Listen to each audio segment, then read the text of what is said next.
You're welcome to We're Just a Messages podcast. Of course, I am Mike. What's happening? It's Marcus. How you doing, my brother? I'm doing good. Chilling. Good weather this morning. Nothing to complain about. Yep. Yes, sir. Feeling good. Fresh out this election. Definitely got to talk about that. It was a fast week, I would say. It was a very fast week, eventful, of course. Everybody know the 2024 presidential election went on between Kamala Harris and Donald Trump. But before we get into that, man, everything good? Everything good with you? Everything good with your mental? All that good shit? Yeah, man, I'm good. Thank you. I appreciate you for asking me that. I'm good. How about yourself, man? I'm good, man. I'm good. I'm honestly good. That's not like the good, like, no, man. I'm in a good space. I'm ready for this year to be over, though. Yeah, me too. I ain't gonna hold you. I'm ready for us to roll into 2025. I'm ready for December. But shit, I mean, I'm ready to get shit cracking, man. Yeah. 2024 has been a blur. It definitely has been a blur. I feel like the last 2-3 years, definitely for sure. 2021 through 2024 have been. We're about to be on the other side of the 2020s. Literally about to be on the other side of the 2020s, and for 2030 you'll be here, man. Yeah, man. I think I was at my dentist appointment, and my dentist, was like, "Yeah, your next appointment is in May," and she was like, "Yeah, that's in 6 months." And I'm thinking to myself, bro, 6 months ain't really that long. It's not. Like, we'll be in May in no time. Facts.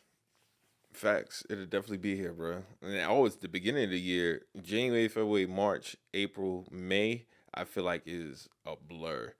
June too. Them first 6 months are a blur. July kind of slows up. August picks back up speed, and me, September, that's it. But it'll be here quick. January, February, March, they're out of here.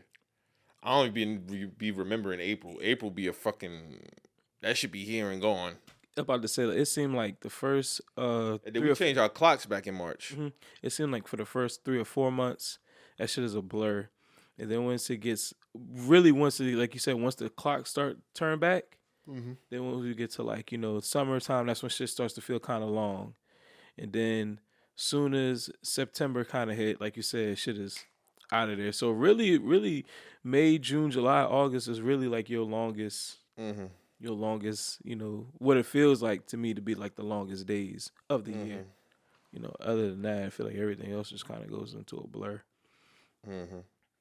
So yeah, man, let's get right into it, man. 2024 presidential election took place on Tuesday. Trump won convincingly. I think he ended up with 291 electoral votes to Kamala's either high 1 something or low 2 something. Yeah. At no point in time, because I watched the whole thing from beginning to end. Not to end because I fell asleep like around 1:00. I woke up probably again like around 4. Saw who won. She was never within striking distance. I didn't think it was gonna go that way. There was a part of me that felt like she was gonna edge out of victory. I honestly felt like that. For it to be a wash that it was, I was completely shocked. But Trump's back in office, man. Thanks to Latino men, white men, of course, and white women. Y'all know me. I've been on record on saying that I wasn't going to vote for another president unless I saw something that stood out to me as far as either candidate. I feel like us as black people, which I'll get into a little bit later, are way, way too loyal to the Democratic Party. Way, way too loyal to the Democratic Party. I didn't need nobody to convince me not to vote for Trump, though. I seen what Trump did when he was in office. I mean, he's a piece of shit. He's not somebody that I need to convince on. Yeah, that guy's good. Kamala Harris, she just didn't have nothing that stood out to me. Personally, I voted independent party, me personally. Libertarian, I voted for Chase Oliver. And that's who my vote went for. I felt like that he was the best. That was the best candidate that I was gonna get my vote for, because I don't do that to the lesser evil shit. Yeah, I feel you. Everybody knows I don't do the lesser evil shit. You're gonna be a candidate that gets my vote. You're gonna stand out to me as far as, okay, what are you gonna be providing if you were the president? Now a lot of people are gonna say, oh well, that's a throwaway vote. That's your opinion. At the end of the day, nobody can make me feel bad about my vote. My vote went to the best candidate that I felt, regardless of if they didn't have the backing of the Democratic Party or the Republican Party. Because, like I said, I've been on record. I said neither one of those candidates they didn't hold no value to me at all. Of course, we had throughout the week and led up prior to the election, the whole black men versus black women thing. And I've also been telling y'all that that's a stupid ass conversation because at the end of the day, we've always been Democratic loyal. Always. At the minimum, speaking for black men, you're always going to get at the minimum at least 80% of black men to vote Democratic. No matter who the person is. And I think that's where a lot of people get hung up on in terms of this whole voting shit. It don't necessarily be the person itself running. It be the party or reasons. A lot of people vote for reasons. There's a lot of rich motherfuckers who don't like Trump. I saw they interviewed a guy on CNN. And he was the lady was asking, well, who did you end up voting for? He said, I ended up voting for Trump. And you could tell just by his demeanor that it's not a vote that he wanted to give. But when she asked him, well, why'd you vote for Trump? More so financial reasons.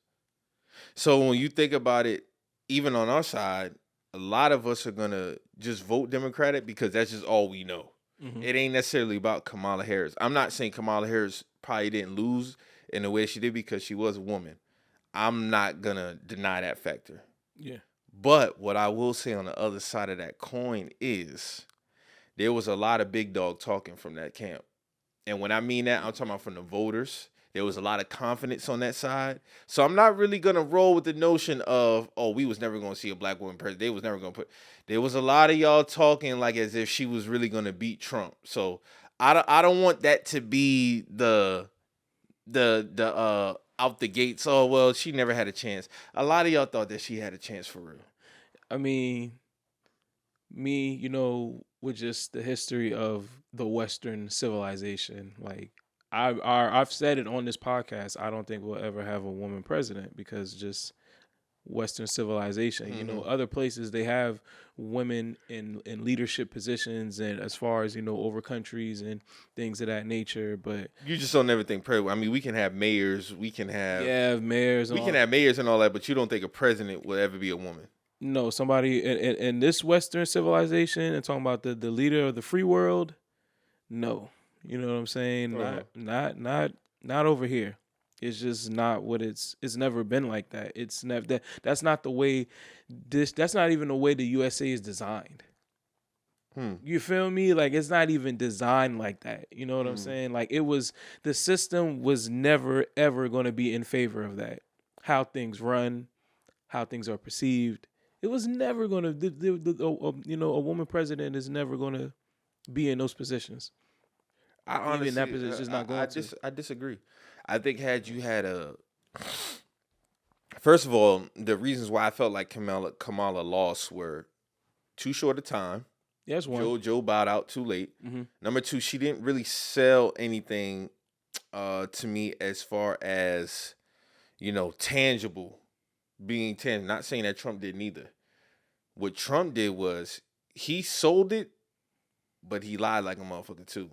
But see, when it comes to political game, a lot of motherfuckers don't care about that. Yeah, because especially depending on who the opponent is. So Trump can sit up here and say, "Oh, when I was in office, the economy was this, and this." That's a lie. I'm about to say that's a lie. It's a lie, but a lot of the times, depending on how you deliver it, it don't matter. You could get up there and everything don't gotta be facts.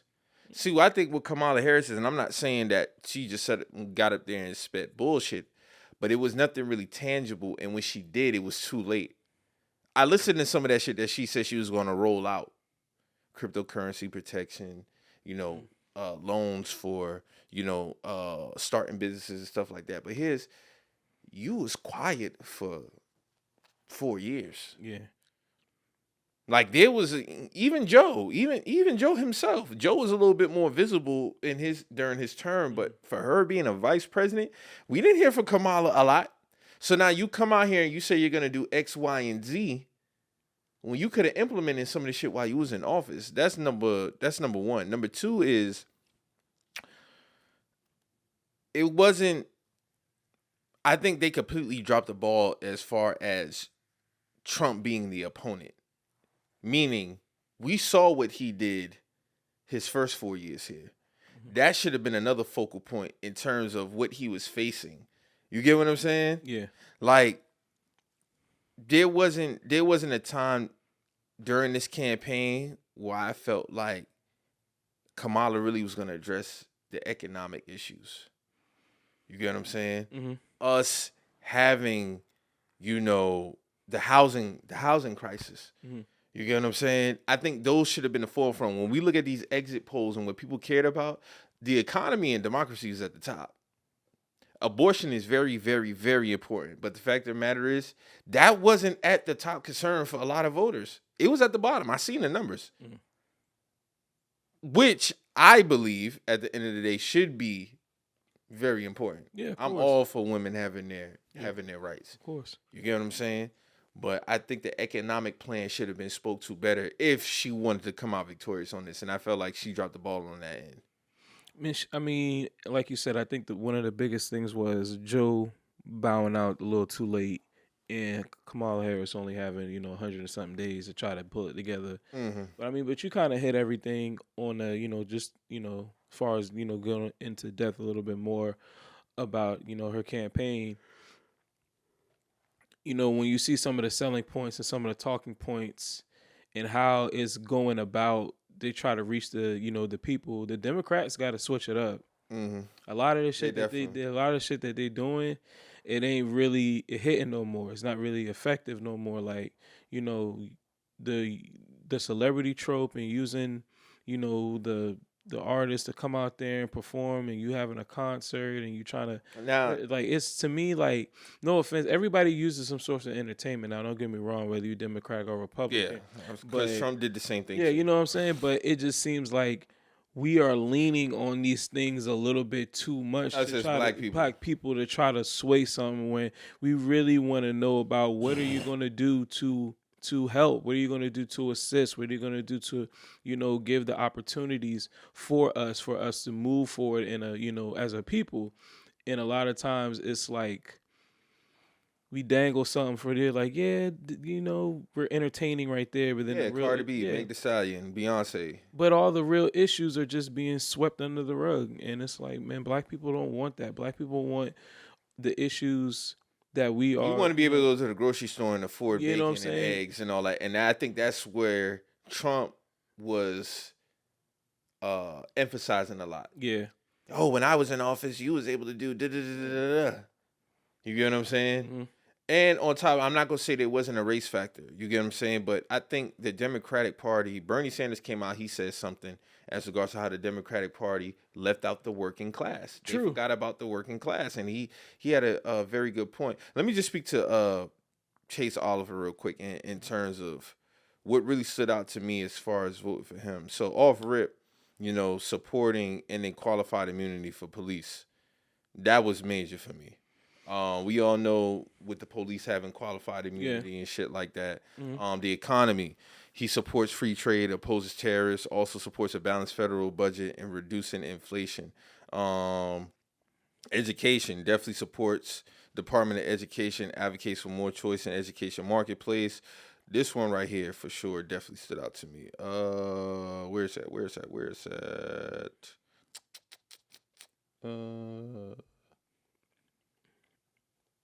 My apologies, y'all. I just had it pulled up. This also falls under the tree of economic affairs. Oliver opposes American military aid to Israel and Ukraine. That stood out to me. Because at the end of the day, when we keep sending over $6 billion worth at a clip now. The same $3 to $6 billion at a clip for this military aid, but you have your own American citizens here who can't even afford to go buy eggs and bacon, can't afford to go buy bread. When we really got to look back, and he wants to have a balanced federal budget, that stands out to me. Yeah, you get what I'm saying? And going forward, we can't continue to just, I'm gonna go ahead and just give it just cause. I will never, ever, ever, ever be a fan of two of the lesser evil strategy. And I feel like Never. as an American, you have that right to choose that. I don't see why people get mad at when people say, "Oh, you can't choose the lesser two evils." People say a not voting is voting for somebody else, or not voting is a vote Well, for people say Trump. that when they assume you were to a certain party, and, Yeah. and if I haven't said it, I'm gonna say it again because we're quick to judge as a people overall. Mhm. So somebody would say, yeah, well, yeah, I'm not voting for either one, and somebody say, well, not voting for Kamala is a vote for Trump. Well, how you know I'm not Republican? True. How you know I'm not Republican?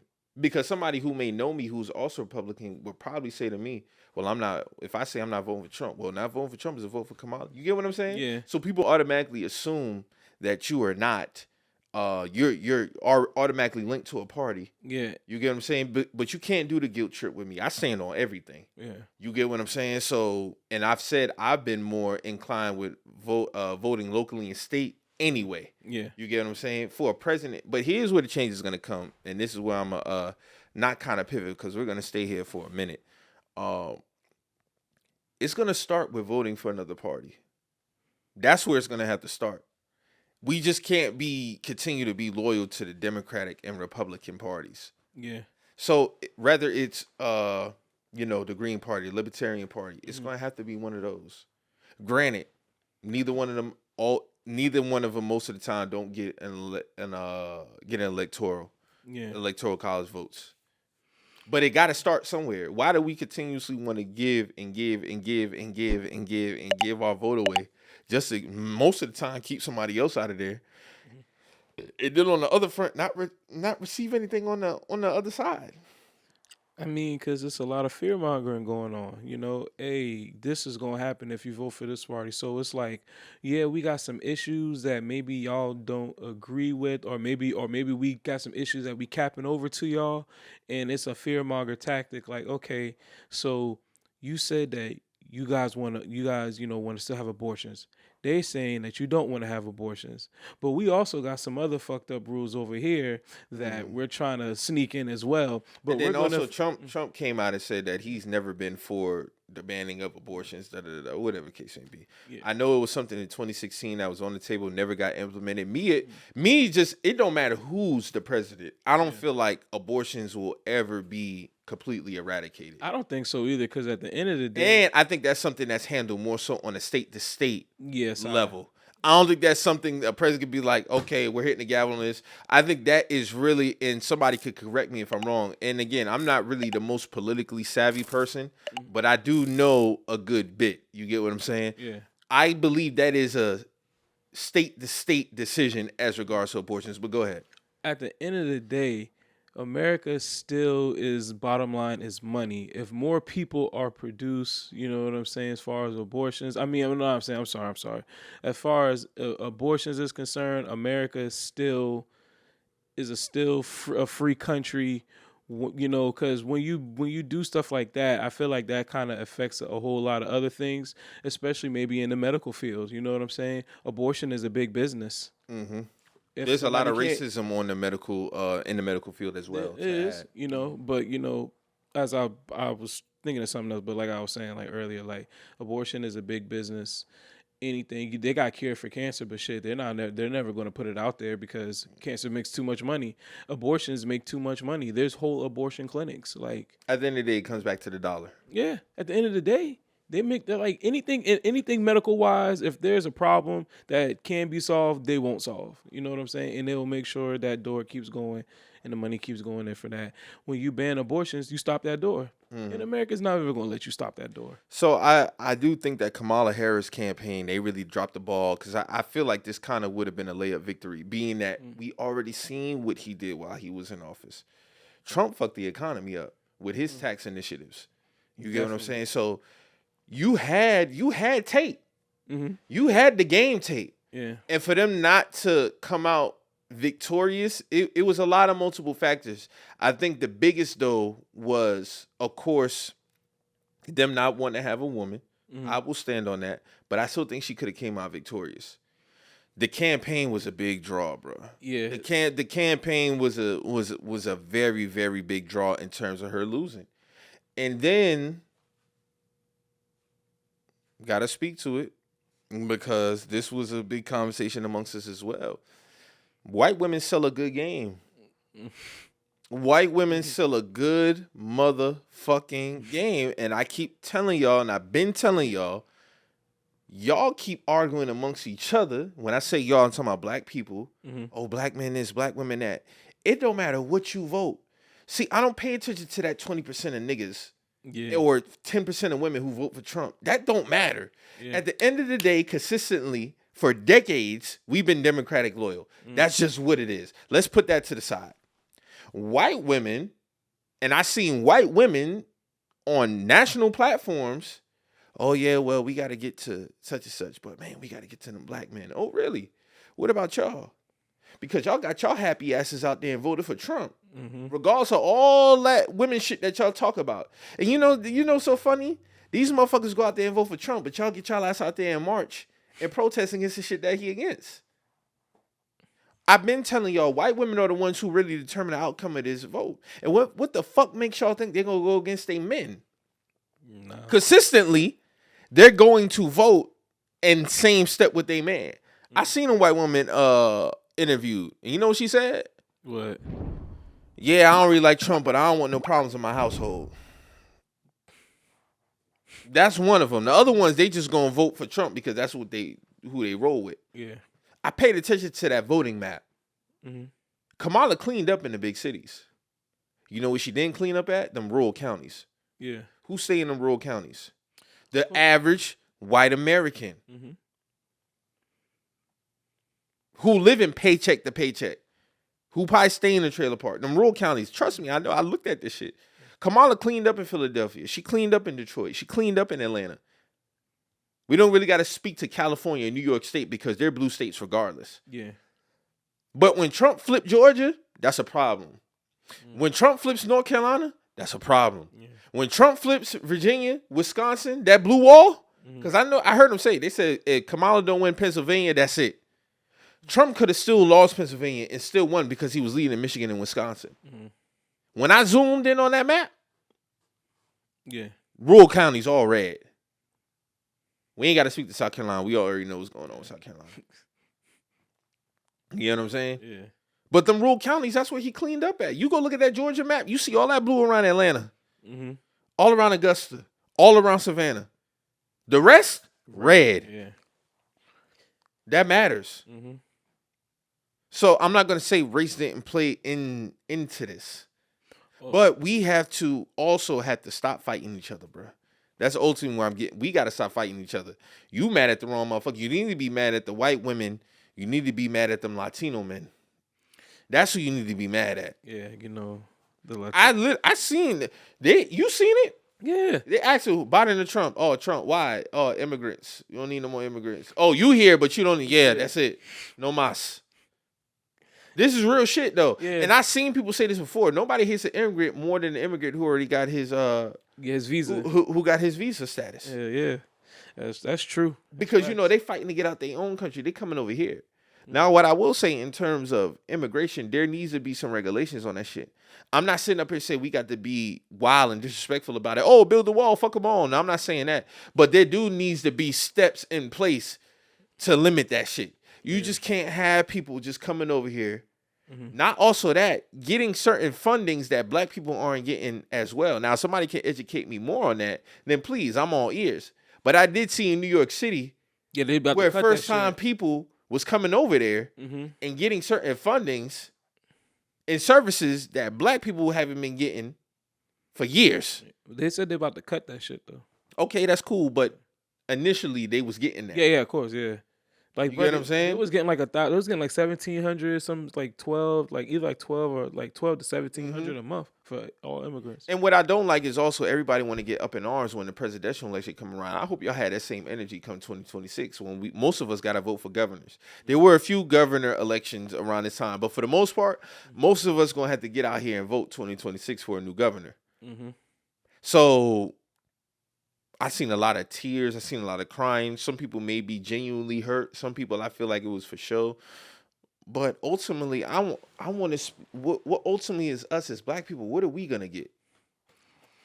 You get what I'm saying? Because again, and I'm standing on it, there will never be a day that I will vote for two of the lesser evil. I don't know what it's going to take. It might have to take a lot of us voting for that other party for us to get something shaken. Yeah, because we've already. Because how many times are you going to keep telling me, well, we can't have Trump in there? But I feel like it's not even a Trump thing at this point. Because I've been hearing since I was a kid that, well, I can't have McCain in there. I can't have Mitt Romney in there. I can't have Bush in there. I can't have Trump in there. How long are you gonna, keep going at? Just say you don't want nobody Republican in there. Because that's where we at with it.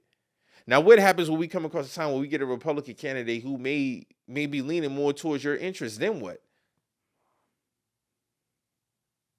I mean, yeah, that's when you make the decision to go and flip the party. It's all depending on, for us, I feel like with the Democrats, it's a lot of just pump fakes and lies to get us on board. Then they might give us. Then they lay low for 4 years. Then they lay low for 4 years. You're not standing on. You're not holding nobody accountable for your vote, and that's what I have a problem with. See, my vote is gonna always go towards somebody I feel with value. Yeah. And if he didn't, and this is just not me to say, if I didn't like any of, because I didn't like the other, what was the other lady name? Jill Green or something. Yeah. I didn't like her policies. Mm-hmm. Chase has some good policies that stood out to me. Yeah. But if he didn't, I wouldn't have voted for nobody. I would have voted for the U.S. House of Representatives and the State Senate. Yeah. Because I was also on the ballot as well, along with the other things, corn, all that other shit. Yeah. But as far as president, I stand firm on I'm not giving my vote to a president just because. Yeah. That will never happen. No, and I feel like as us, a lot of us, that's what we be doing. Yeah. And then there comes a divide. There's also the conversation of, oh yeah, well, you'll cut somebody off because of their vote, because of their views politically. A lot of people saying, yeah, I'm not mad at that. Do what the fuck you want to do. Knock yourself out. I'm not the one to tell nobody who to cut off or who keep as a friend. And what I don't like amongst us is the disrespect in terms of, and the being too loyal to a party. Yeah. We have to stop that, bro. Yeah. We gotta go off of what we as Black people need in our community to help further us. Tangible shit. Us. Yes, the top three things that stands out to me will always be, especially economically wise. Well, I'm gonna put reparations at the bottom because that seems far fetched, but that is up there. Yeah. Anti-hate bill for Black people. Yeah. Protection against the law. And improving impoverished communities, especially at an educational level. Yeah, those are gonna be my main three things. I put the asterisk by the reparations because that's kind of like far fetched. Yeah, But the other two, improving the impoverished communities and protection against the law, starting with that qualified immunity. Yeah, we starting with that. I would say my main issues really I really only got two. I mean, it's kind of the same thing Mike said, you know what I'm saying? Protection from the law, but I would say education to me is probably the biggest one because that's prepping for the future and that's bringing people out into the world and regardless of what you think or not think, that's going to affect you firsthand. You know what I'm saying? That's going to affect you firsthand because you're going to be coming across people, you know what I'm saying? And if these people have poor education skills or not, mentally, right, like, you know what I'm saying? Who knows? You know what I'm saying? Everybody knows, the world is a world. And I feel like when you're a candidate, you running, you got to speak to what people care about the most. Yeah. And when I was looking at them exit polls and I seen economy at the top, about that my main focus would have been, I'm going to make sure when you go to Publix, when you go to Food Lion, when you go to Walmart, eggs is not $12, it's $3. Regardless of what I got to do. Again, I'm not saying the other issues aren't important, but if your objective is to win, that's what you have to focus on. Now, as a voter, I feel like, in my opinion, a lot of people vote individualistic, which is fine. It's not my place to tell you how to vote. But at the same time, too, we can sit up here and say all day, yeah, man, we need to do this. The Black vote is not organized. Nah. It's not. And we just give it away so freely. Because if we stand 10 toes on no, bro, we're going to hold you accountable for, I think a lot of the times they wouldn't pander the way that they do. and it'd be a lot of pandering to the black vote. Mm-hmm. It'd be a lot of pandering to the black vote. So for white women to go out there and vote at the clip that they did for Trump, for Latino men, which is so fucking crazy to me, for Latinos to go out there and vote for Trump at the way they do, it don't matter. Like my man, shout out my man Steve, he asked me. He said, Mike, I don't understand how poor whites can go out here and vote for Trump. I said, I can understand why, because at the end of the day, race will always trump everything. Yeah, but it's with them. But it's always that's the thing. That's the thing that strikes. That's funny to me about the poor whites. It's like, bruh, he really don't care about y'all. He's using y'all. Of course, he's going to use y'all, because I feel like even with them, they not getting shit. You know what I'm saying? Their lives aren't really changing because Trump's in office. He's not doing nothing for them. Trump is trying to make sure that 1% is well taken care of. Mm-hmm. He doesn't give a fuck about you. And then, with the Democrats, I feel like they always, just give us, just feed us shit. And then, like you said, they lay low for 4 years. You know what I'm saying? They say these things about what they're going to do to help the black community, things of that nature. Now, I will say, me growing up, I will say that when Obama was in office, I did feel the effects of that, because I was able, to go to college and certain shit like that. So I did feel the effects of Obama as a youth growing up. So, but now, for them, I don't really see how what his plan is really going to affect them. I mean, yeah, they can always say, yeah, we're going to make sure you are able to get this and get that and get this, but if he was saying that in 2016 into 2020 and you didn't get that shit, and then in this Biden administration you didn't get that shit, you're probably not going to get that shit again. So I don't know, man. It's just funny to me, because they're so, like you said, it's so bent on, the racism factor. Like, oh, these niggas are going to start doing this, or these Mexicans are going to start taking my, and all this other, is a lot of fear mongering going on within those communities.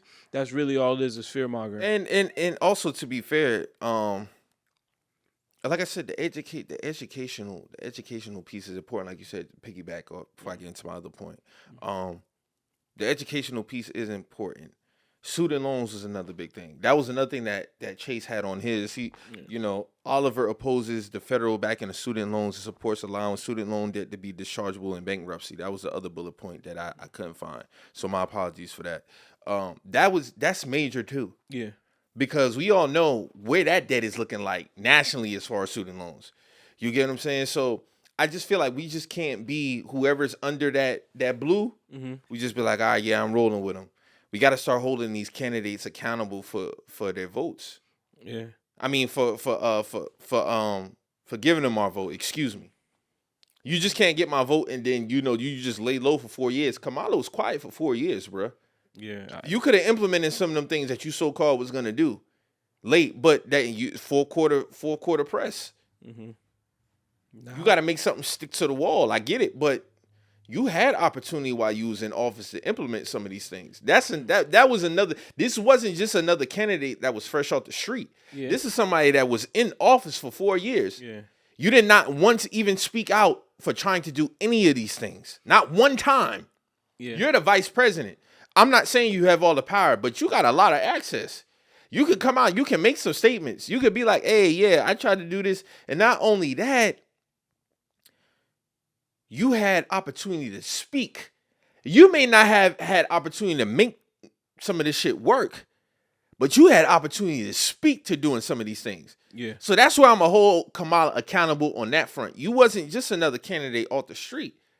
Nobody has to convince me not to vote for Trump. I saw what that motherfucker did for 4 years. Yeah. He was never going to get my vote. He was never going to get my vote.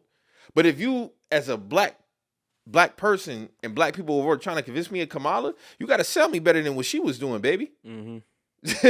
That's just what it boiled down to. She didn't sell me nothing. Yeah, and it was trying to, like you said, it's a fourth quarter press. You only had a couple, you only had 100 days to try to make, try to sway the people.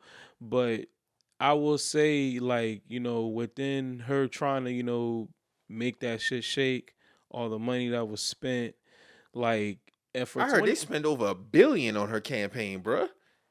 And they was in the hole $2 million.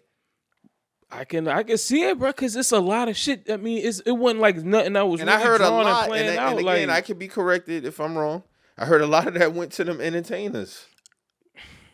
instead of going to what the real issue. And then, like you said, within the 4 years, I understand it's the vice president, vice presidents, some vice presidents are kind of visible. Most of them are not, but it's the thing of you got to have something on your resume to kind of get the people like, what have you done? Just, what kind of things can you come and, go out and say like, hey, I helped this law get passed, or I helped that law get passed, or I did this for you, this, quote unquote charity or organization. I did like you Her gotta have being something to her, stand on when she's thrust in that position. I don't think she really had anything to like stand on of that nature for people to go and kind of recognize who she is. But Joe had a disapproval rate when I was looking at them stats the other day. yeah, He had a high disapproval rate. It wasn't with none of the highest ever, none of that. yeah, But he had a high disapproval rate. So her being under his tutelage, that hurt her as well. true. Yeah, So like I said, it's multiple factors. Joe bowing out too late. mm-hmm. Her not really having a good campaign strategy. And ultimately, I just think her being a woman was a factor in this. I won't say it wasn't. Mm-hmm. Her being a black woman is that well. But I put that at the bottom. I think the top two was her bad campaign strategy and Joe bowing out too late. Yeah, Joe Biden. But also, she had leverage. You was in office for 4 years. But like you said, you're under tutelage of Joe. Joe's not really doing a good job. That too, but So- you still could have leaned on the fact. Here's my thing with Kamala Harris. If you had it, and she could not have, I don't know. There should have been a possibility by year 2 or 3, you should have started campaigning for being the next president. By year 2 and 3, you and Joe was in office, you should have started having them. Okay, I might need to be the one to go ahead and start. But don't you think that would kind of be like a thing of stepping on? Because he's not like Joe's visibly coming out and saying these things. We can look and tell like, oh, this dude's like. That's why we say he need the ball. Like, bro, he not looking right. You know what I'm saying? But I think Joe didn't start looking right about year 2 and 3. Yeah, I really see year 3. I ain't gonna lie. Year 3 should have been that last year, the top of last year. She should have kind of looked at that. Put a bug in his ear, like, hey, bro, like, I think it's my time. What's going on? Yeah. So she could have started getting out ahead of that. What's done is done. I just think ultimately, man, Trump really spoke to you. You see the numbers, bro. He spoke to them Latino men. He spoke to those white women and them white men. We don't make up the majority of the voting class. That's just what it is. I'm not saying that our vote don't hold no weight. We don't make up the majority of the voting class. Yeah. So, fact of the matter is, you do need the white women to align with the black party. Yeah. That's just, I'm talking to numbers now, people. Yeah. That's what you need. What did we see happen? Nah, I hear you, but that's what I'm saying. The white women, they very performative, bruh. It don't matter how many essays they write. It don't matter how many speeches they give on their Instagram lives, they TikToks, them long Facebook posts, whatever. They're gonna align step with their husbands. Always. We spend too much time arguing with each other about black men this, black women that, bruh. 80% clip at the minimum. At the minimum. Mm-hmm. In Georgia, 80% of black people voted for Kamala Harris. In Georgia. Overall, you got 80%, you got 78% of black men to vote Democratic. You got I think you got about 88 or 84, somewhere in between the black women to vote. 5 or 10% of black women voted for Trump. I think 15 to 20% of black men voted for Trump. That shit don't matter. The majority of us are always going to come out and vote Democratic. So I don't really pay attention to them niggas who do it. All them lies that them motherfuckers be spewing on CNN. Oh, yeah, I spoke to a lot of black men. A lot of them are leaning towards Trump. That's not what the numbers reflect. And they never reflected that. No. And y'all got to stop getting mad at black people who choose to ask questions. Yeah, why should I vote for Kamala Harris? You have people who come out here and say, oh, vote all blue. Don't. That's ignorant. Yeah. You shouldn't just go tell somebody to go out there and vote all blue because it fits your your agenda. Yeah. That's what you want to happen. You want somebody to be informed when giving a vote. That's why I don't tell motherfuckers who to vote for. You know me, I've never been that. You know what I always say? I say what I'm gonna vote for. Mm-hmm. If you want to be educated, then yeah, I can give you, I can point you to the right direction. But I'll never tell somebody who to vote for. You need to make an informed decision yourself. Because everybody want to get it hung. Oh, well, our ancestors, died for the right of us to vote. Yeah, they also died for us to vote smart as well. Yeah, my ancestors didn't just say, "Hey, y'all vote Democrat." Like they didn't say that. They didn't just say that. They want us to vote responsibly as well too. Yeah. So you can't guilt trip me on that. And that's the shit that kills me when motherfuckers is like, you got motherfuckers who ignorant, who don't know nothing. Then you got the ones who just spewing shit just cuz. And then you got the other ones. Why are you telling this person to vote all blue? And for the life of me, I can't understand no black person who votes for Trump unless you a celebrity and you got money. Because the average black person is not rich. All right. So and since we're going on this, like whatever your personal preference is of who you want to vote for, things of that nature, I don't care. But y'all niggas gotta stop eating Trump dick, bro. I'm seeing niggas doing this shit. A nigga treating this nigga like he y'all daddy, like he's y'all fucking lifesaver, like bruh. That $1,200 was 4 years ago, bruh. The stock market doesn't depend on the president, fam. Like, stop dick eating Trump all the fucking time to trying to get your point across. You know what, Marcus? I'm tired of that shit. You know what I'm gonna say? Like, you know what I'm gonna say also? I think a lot of them niggas is performing it too. I truly believe there's some niggas out there who went and voted for Trump. I'm not saying that. But them niggas who hung up on that, I don't believe some of them went out there and voted for Trump. I think that's just to ruffle feathers. Nah, they could have. But at the end of the day, it's irrelevant because y'all didn't really, y'all was a factor in him winning. Nah. Latino men, white women, and white men were the determining factors in him winning. Mm-hmm. That little 10%, 5% black women who voted for Trump, that shit didn't move no needle. The little 15 to 20% of black men who voted for Trump, that shit didn't move no needle. Now, they might have could have voted for them for their own political interests, their own financial interests. Yeah. Now, I do believe, when I say genuine, I'm not talking from a moral standpoint. I do believe there are some black people out there who genuinely voted for Trump because he fit their financial interests. Yeah. I'm not saying that don't exist out here. But it can't be for morality. It's never, I hope it's not never for morality. Yeah. And it's not for the bulk of black people's interest to vote for Trump because most of us don't got shit. That's just the facts. I know the numbers out here. Yeah. The average black woman makes $46K out here. The average black man makes $52K out here a year. He don't align to your financial interests. I'm just speaking to what's the average. The numbers. Now, I do believe there are some black people because they are financially well off that voted for Trump because he fits their finance. I don't have a problem with that. Yeah. And I don't have a problem with the white person who voted for Trump because he fits their financial, because a lot of y'all got bread. The average white person is broke, true. But you have more rich white people than you have rich black people.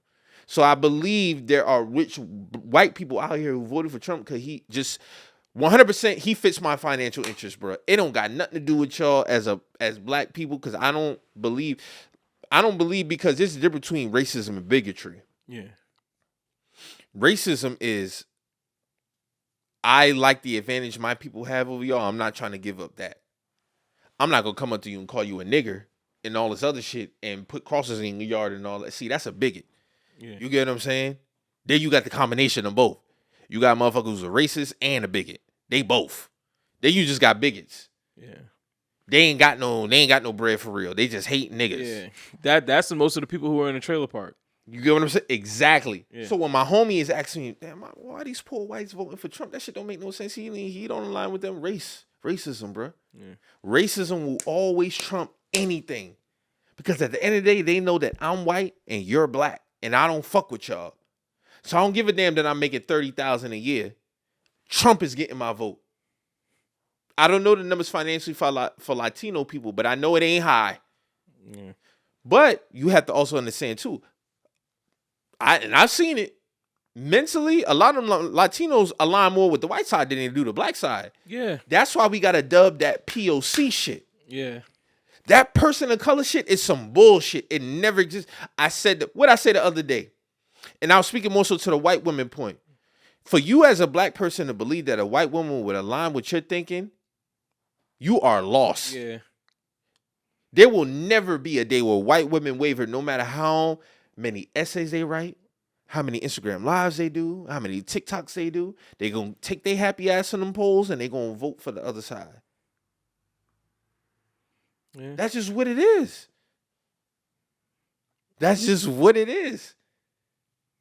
And with the Latinos, some of them align more with that white side than they do the black side. Yeah. Black people don't got no allies in this political game. Because anybody. Socially, we don't got no allies. You think we're going to have allies politically? We all we got. Yeah, you're right, man. But at the end of the day, what the fact is, you going to need some white voters to align with your way of thinking. You got to sway them. You ain't got to sway black men. You don't got to do that. You got to sway white women. They the ones who, that's where the pendulum swings at. Mm-hmm. With them. That's where it started. Yeah, it's all facts. Because for the most part, you already know where white men gonna go at. Yeah, for the most part. Yeah. Sometimes it be, I gotta look at Obama's numbers, but I know I think for the most part, white women went out there, they voted for Obama. You get what I'm saying? But you always gotta convince them. Yeah. You gotta look at the majority of what people vote for. And that's why I go back and I say with us, we arguing with each other. We've always been Democratic loyal. Always. Since the beginning of the fucking time. And I have my own problems with that. But the facts is, separating feelings from facts, we are Democratic loyal. So we don't need to be arguing with each other. You need to be arguing with the white women. That's what you need to be mad at. I'm seeing people crying over Kamala Harris losing, talking about, you niggas ain't getting no pussy and all this other shit. You need to be mad at the white women. What you mad at us? Go look at them numbers. We did our job. The majority did their job. Yeah, they stayed on code with the Democratic Party. That's the fact. I'm not speaking feelings. I'm speaking facts. Yeah. Again, I didn't vote for neither one. But the facts of the matter is, it's always going to be an 80% clip at the minimum. Mm-hmm. At the minimum. That's a good number. I mean, that's damn near everybody. That's damn near everybody. You know what I'm saying? Yeah. That's why I'm paying attention to that Trump shit motherfuckers be talking. Mm-hmm. Oh, y'all niggas voted for Trump. Like, bro, no, the fuck we didn't. Like, that small percentage is not, most, like you said, like I said, most people were staying on code, bro. Them poor whites don't give a fuck about it. That's how I know us as black people don't be caring about that shit. Because if we did align with them, we would have did the same shit poor whites did, but we didn't do that. We would have went out there as a majority and voted for Trump. Mm-hmm. Them poor whites, they got their ass out there and voted for Trump because of racism. Yeah. Regardless, they might fuck not. That economic shit, bro. I'm not voting no black woman in office. Yeah. We not doing that. Yeah. So when 2028 roll around, it's going to be two fresh new candidates because Trump can't run again. This is going to be his last term. Yeah. Because at the end of the day, what's still going to have to happen? And them bills still going to come. Yeah. We'll see the effects of all that. Taxes still got to be paid. You still got to go out here and work this job, that 9 to 5. All we need is prices to be lowered. Yeah. The inflation to drop. And again, I'm not the most politically savvy person. I'll never say I will be. But I'm knowledgeable on what I need to be knowledgeable on. Yeah. What's so funny? Shout out my nigga Twan. Twan was like, man, Mike, you need to be da-da-da-da. You at 33 and you at 45 may be a different Mike. Yeah. I don't have the mental fortitude to deal with politics that deep, bro. I'm not built for that. I don't believe I can ever get that deep into politics where I'm either being a activist or running. I'm gonna be real. I don't care that much. Yeah. People just care about the decencies of human beings. That's it. That's all I really care about. It's too much to deal with when you start hopping on that other side. Because it literally, in term, it does get political. Like, it does get political. Who gets what? You know what I'm saying? Things. Once you start to kind of see the other side of it, like, bro, I don't. Yeah, he's like, I don't want to do that shit. I don't want to deal with this shit, bro. I'm cool. Yeah, more gray area than people like to give it credit for. Yeah, bro. Yeah. But see, I sat back and I laughed so hard because I said, bro, I got to see these numbers. And I said, these Latino motherfuckers really went out here. I keep bringing it back to them all because this shit is so funny. Yeah. They really got their asses out there and voted for Trump. They really against others coming here. No mas. And like I said, I gotta go look up their economic numbers as far as how much they make, but it probably ain't that far from us as a people. Because again, like I said, I know these numbers. The average black woman make $46K a year. The average nigga make $52K out here a year. So we pretty much align with how we voted. Yeah. We ain't did what the poor whites did. We ain't did that. But for them to go out there and clean up the way that they did, that was crazy to me, bro. But like I said, Kamala, she won the big cities. Yeah. But you still got a whole bunch of other counties out here that ain't the big cities. And that's where he cleaned up at.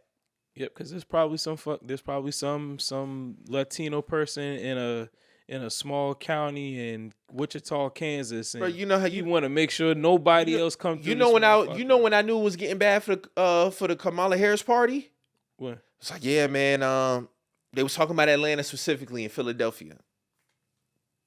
Yeah, so we just got a report, and they got about 100,000 more votes they got to count in Gwinnett County or whatever, somewhere around Atlanta, right? Yeah. You know how much Trump was up by? How much? By 160K. Shit. He was up by 160K, so it was still gonna cut close. But y'all said y'all got 100,000. Oh, so that 100,000 don't matter. Yeah. All the 100,000 go to Kamala. He's still up by 60K. Just about to say it won't even matter. You get what I'm saying? Pennsylvania, Philadelphia. She won Philadelphia. Don't get me wrong. You clean up around it. It was them other counties, bro. Them rural areas. Yeah, because those rural areas are not. That shit add up. And North Carolina, same shit. Yeah. Charlotte, she won Charlotte. Of course, she was going to win Charlotte. She was going to win Raleigh, probably. Know what the rest of that map showed? Red. Yeah, but Robeson County, same shit. Oh. I'm just using us just to paint an example because I know at the end of the day we gonna be red regardless. Yeah. Charleston is blue.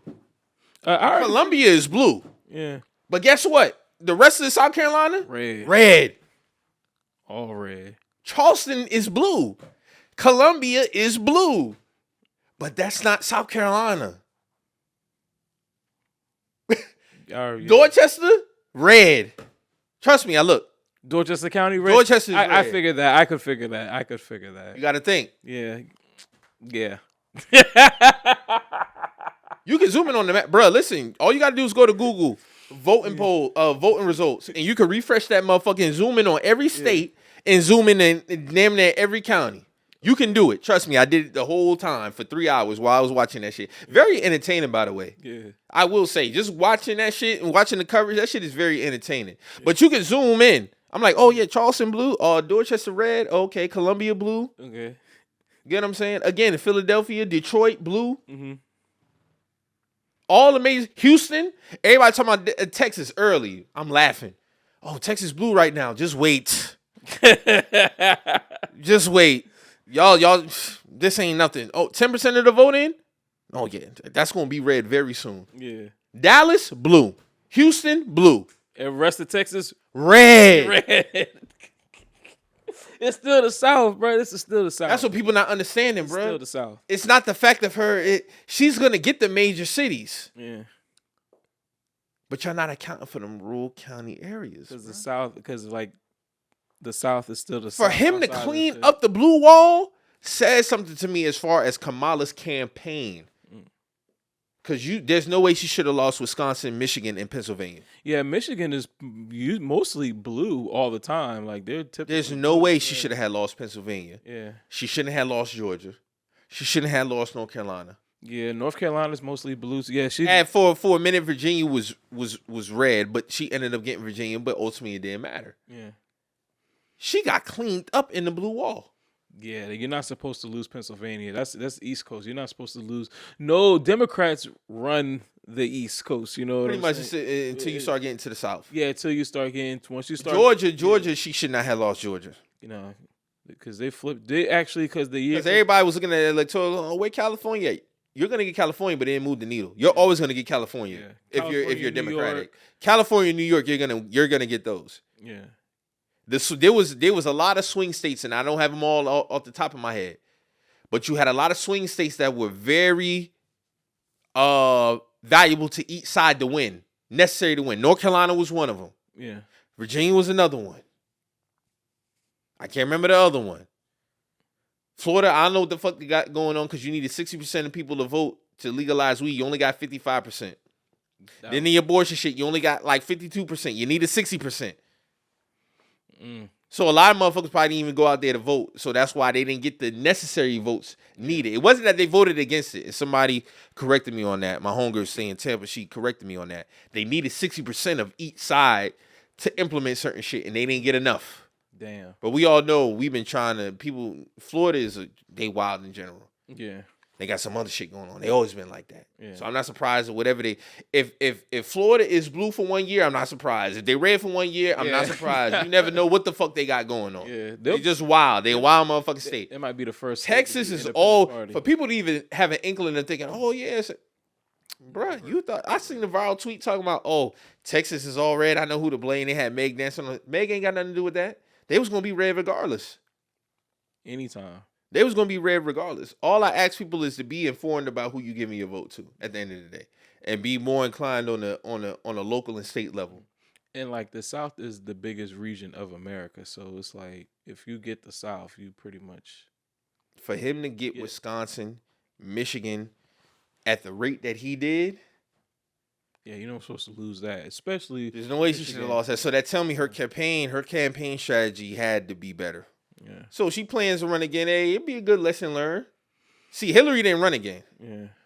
But I mean, with Kamala, if she runs again, you're gonna have to start like first. And another thing is, all right. So another thing for Black people, we kind of worried about the wrong shit sometimes. Like we trying to worried about this lady's blackness, which I ain't even about to dig into that shit. I really don't care for that shit. Shit was dumb. That shit was dumb. Instead of for people, don't get me wrong. Some of the shit was funny. The collard greens in the tub and all that shit. That shit is jokey. But at the end of the day, it's like, bro, we need to be worrying about the real issues, what's going on. And I felt like sometimes as Black people, we kind of we're looking at other shit instead of the shit that we're supposed to be looking at, which is the policies that's, in place and, trying to figure out what we need to do to advance us. And I don't know why Black people, I know back in those, like, maybe like the 60s and the 70s, we had our own, like, kind of political parties and shit like that, or independent. We need to have another Black independent party needs to come on the rise, man. I'm with that. Yeah, maybe we need I'm with that. That's the only way you're going to get shit to really, really change. Whether it be a celebrity that run independent, whoever. But the red and the blue ain't really doing nothing for you, ultimately. Mm-hmm. Again, I don't give a fuck about Trump. You don't have to tell me nothing. He was never going to get my vote. Yeah. But if you trying to convince me of the other side, you got to come better than that. Mm-hmm. You got to come better than that. I'm sorry. Yeah. It is what it is. So, Trump will be there January 20th. Again, for another 4. Yeah. Elon Musk, he going to run amok. Joe Rogan, run amok. All of them, they going to run amok. Yeah. Hey, man, if you can get something out of this, I heard the stock market. Elon Musk is I heard the stock market. So, get your money lately, but the average Black person don't care about the stock market. The average American don't really care about the stock market like that. A lot of us are not stock market heavy. Yeah. You get what I'm saying? So if you want to do that, all right, cool. Just so I say, I don't get her angle of this cryptocurrency protection. Where the real money at? The average Black person don't give a fuck about cryptocurrency protection. They don't. And I don't need no numbers to prove it. I know. I don't give a fuck. I'm going to die on that hill. The average nigga don't give a fuck about cryptocurrency protection. No. Y'all over there sending checks to Ukraine at $1 billion a clip. Send me some money, nigga. How about that? And that's what most of people. Put a stimulus package out here for Black people, bro. However the fuck you want to label it. Give out something. Yeah. But y'all over here, y'all sending money over to the Ukraine. You're not talking about stop doing it as well. You get what I'm saying? Yeah. See, Trump is slick because all he said was when I was in office, economy was da-da-da-da. Yeah. Oh, you're going to have this. You're going to have that. Play the same fucking game, bruh. Yeah. Even if you got to lie about it. I don't give it to y'all all liars in my opinion, but shit. Yeah. You here to win. Yeah, let them niggas know. We not giving no. The economy should have been the forefront. Again, I seen them exit polls. I seen what people was caring about. Economy was at the top of the list. Mm-hmm. It was at the top. At the end of the day, the almighty dollar is going to matter to people, bruh. Like, oh, how can you vote for Trump social? You think motherfuckers give a fuck about that social shit when they go? The average American care about that social shit when they go to vote? They care about that money. Yeah. So if you speaking to their political interests on the economic front, that's what they gonna roll with. I'm not saying the social shit don't matter. It 100% matters to me. Mm-hmm. But people out here to vote for their financial interests. Yeah. They're trying to keep their money. People are trying to keep their money. They're trying to keep their money the best way they can. Yeah. Rather they make $50,000 a year, $150,000 a million. They're trying to find ways to keep their money. I wouldn't be surprised if every NBA motherfucker voted for Trump. What? I wouldn't be surprised if every NFL nigga voted for Trump. I wouldn't be surprised if every rapper, contrary to popular belief of what y'all show me, y'all voted for Trump. You know why? It aligns with your political interests. Now, you do have some genuine ones out there who say, yeah, financially, I seen a guy, him and his wife, he's a dentist. His wife is like a surgeon or some shit like that. Yeah. And he was like, yeah, last election I voted for Trump. But this time I didn't because I have 4 daughters and I really thought about some of the shit that he might implement that might affect my daughters. Yeah. Yeah, it wouldn't align with me financially, and I was able to get some of my friends to, kind of see the other side. Yeah. You do have some of those out there. White guy, older white guy. He looked about late 50s, early 60s. Yeah. But ultimately, they're going to vote for what aligns with their pockets. Yeah, which is Trump. This ain't no shot. I know Floyd voted for Trump. Oh, of course. You get what I'm saying? Yeah, that's not even a question. And Floyd is hilarious. He been on this Israel streak lately, posting on his Instagram page. He been over there in Israel visiting some of his people. His friends and shit. I'm gonna say he really fuck with Israel. Yeah. He got a lot of Israeli friends. Yeah. And a lot of black people have a problem with that with Floyd. I don't give a fuck about that. Yeah. But at the end of the day, I say that to say a lot of people are gonna align with their interests. Mm-hmm. Umar always says a lot of us have an individualistic mindset. Hey, bro, that kind of is what it is because a lot of us have, for the most part, fought of since post-slavery of getting out this hellhole. Yeah. A lot of us are not locked in step with each other. Some of us are, but as a collective, we're not. That's why our vote is not organized. True. And that's why we're so loyal to the Democratic Party. Facts. Facts, man, because like you said, we've been so long we've been trying to just fight for just to get our own. Like now we got to fight for everybody. Yeah, you know what I'm saying? Yeah. Sometimes people want to roll with that. Sometimes people are like, man, fuck that. I'm just worried about mine and my family. And that's it. Mm-hmm. There's nothing wrong with that, but we got to face that reality also. Mm-hmm. So, I mean, I can't say we got to wait to see what comes from Trump. I know it's going to come from Trump. And I don't never be worried about, the extreme shit that people be saying. Oh, yeah, man, we might be going back to that. I seen a little text message that was going out talking about you been selected to go pick cotton. Y'all know what's going on with that shit, bro. Come on now. Y'all know them white people ain't never going to be a day where white people as a whole, not in my lifetime, I believe, are really going to raise up against us on we going back to some slavery times. That is not going to happen. This is not the 60s and 50s, my nigga. And this is not to disrespect my head because it was a different time. What I'm saying is I don't see that coming. So people be like, oh, y'all ain't wearing... Man, the average white person is pussy. In terms of some race shit. Yeah, I'm being honest. They're facts. They're not going to raise up, bro. Yeah. And this is not no shot at no white people, bro. Because I do believe some white people out here who are not bigots. I do believe that. Yeah. I believe there are some white people out here who are genuine human beings. Yeah. I do believe that.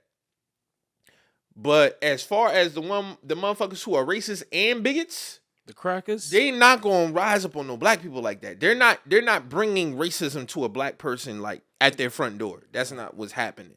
So I don't believe that's going to happen. You have the ones who are doing shit behind closed doors that we can't see. Yeah. The covert racism. Mm-hmm. Implementing laws, putting rules in place. Yeah, because we got videos of overt racism that happens here and there, and when niggas get on their phone and record, oh, this person's being racist. I'm not a fan of that. I'm really a fan of sticking these crackers, knocking these niggas the fuck out.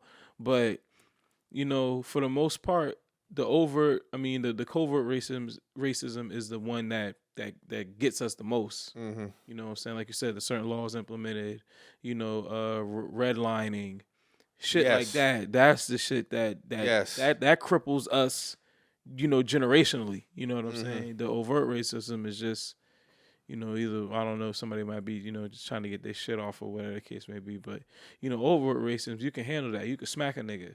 You know what I'm saying? The covert racism, it's steps to try to beat that. Correct. And that's hard. And that's a hard game to beat. Correct. So, I mean, like I said, bro, it was funny to see how she got washed in the fashion that she did. That's what really stood out to me.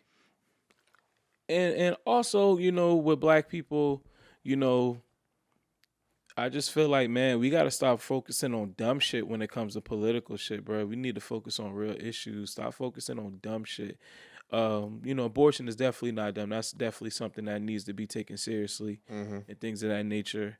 But there's other things also that were on those, topics and things that we also need to focus on as well, too. And I just want us to not to get lost because, within the abortion shit, it's just a lot of shit like meaningless conversations. People, oh, well, y'all was, women want to be, y'all was hoes and now y'all don't want to be hoes no more because it's like dumb shit. Like, I really don't give a fuck what you do personally, what you have, like, everybody has their right to do what they want to do with their body is their choice. That's on you, you know what I'm saying? But at the same time, we just always... black people, I love my people. We joke a lot, which is cool. And, people also say black people can't take shit serious and things like that. But, like, bro, sometimes we need to take some shit serious. Facts. Sometimes we gotta, everything ain't really plain play all the time, though. And I think that sometimes this is wrong with us. Like, everything ain't a joke, my nigga. Like, sometimes we gotta buckle down and get serious and try to figure out. Because at the end of the day, man, the future, like, we talked about this shit. We have children out here who don't know how to read. We have children out here who don't know how to properly do things. How is that going to further us as a people? Correct. I'm with you, bro. So I just feel like, man, sometimes we got to stop doing stupid shit. And abortion ain't stupid. I ain't saying nothing about that. I'm talking about the banter behind that shit, the conversations that I'm seeing online behind it. It's like, these are not even forwarding conversations. These are just like bullshit. This is bullshit. I agree with you, bro. So, hey, another 4 years of Trump. Yeah, man, everybody just, that's all I can say. Just like I said, they said the stock market booming, go ahead and fuck with that, you know what I'm saying? If you want to make some cheese, just do what you do. But, it is what it is, man. It is what it is. So we had Louisiana Fest go on. Yes, sir. Very good to see all them boys on stage, man. Very, very good show, man. Very good show. I was able to catch it on Prime. So everybody showed out too, man. It wasn't really no lagging or nothing like that. It's a good moment. We definitely needed that because we hadn't seen them boys on stage in years. Birdman showed up. Manny was out there.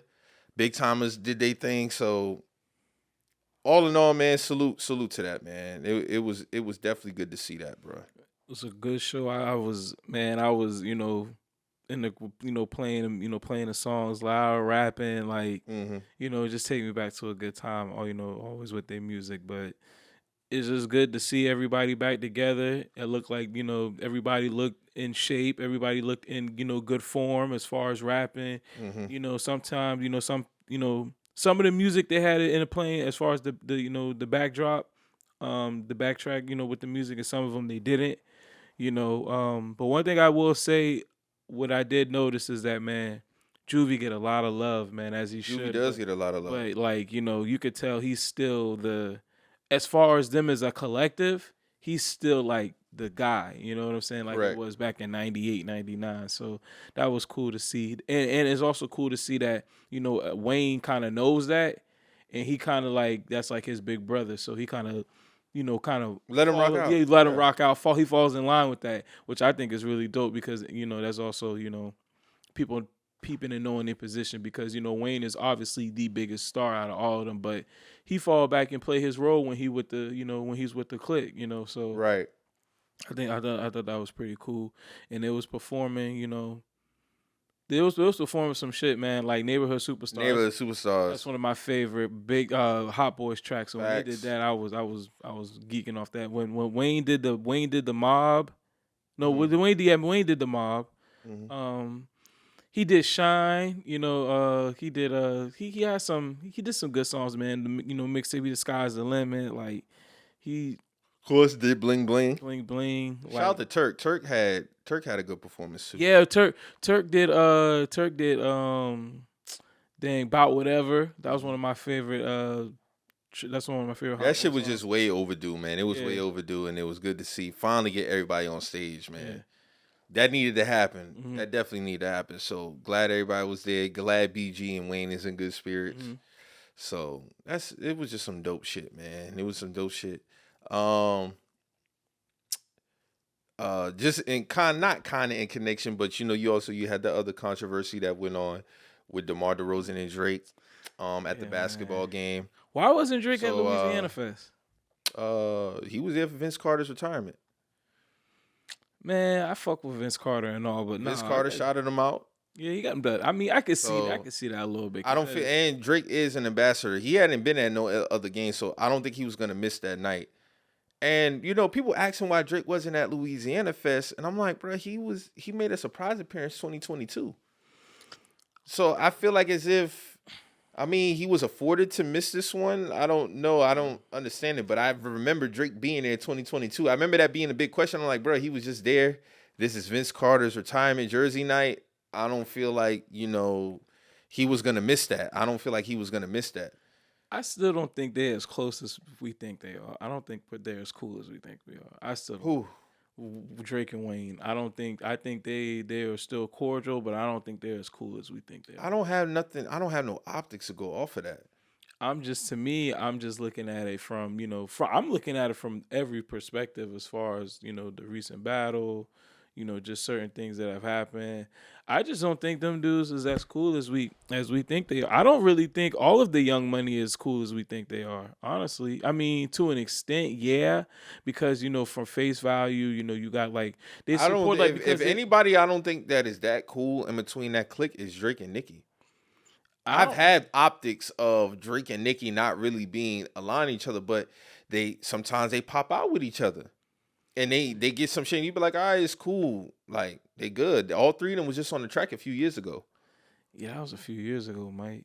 Yeah, but they're not doing the track every year. I don't have nothing optically that tells me that Drake and Wayne not cool. I just don't have that. I wouldn't say they're not cool. Like, I just don't think they're as close as we think they are. I think they're probably. I mean, of course, he still respects him and things of that nature, but I just don't think they're as cool as we think they are. Well, every time Wayne speaks to Drake, he speaks highly of him. I mean, yeah, because at the end of the day, you still my artist.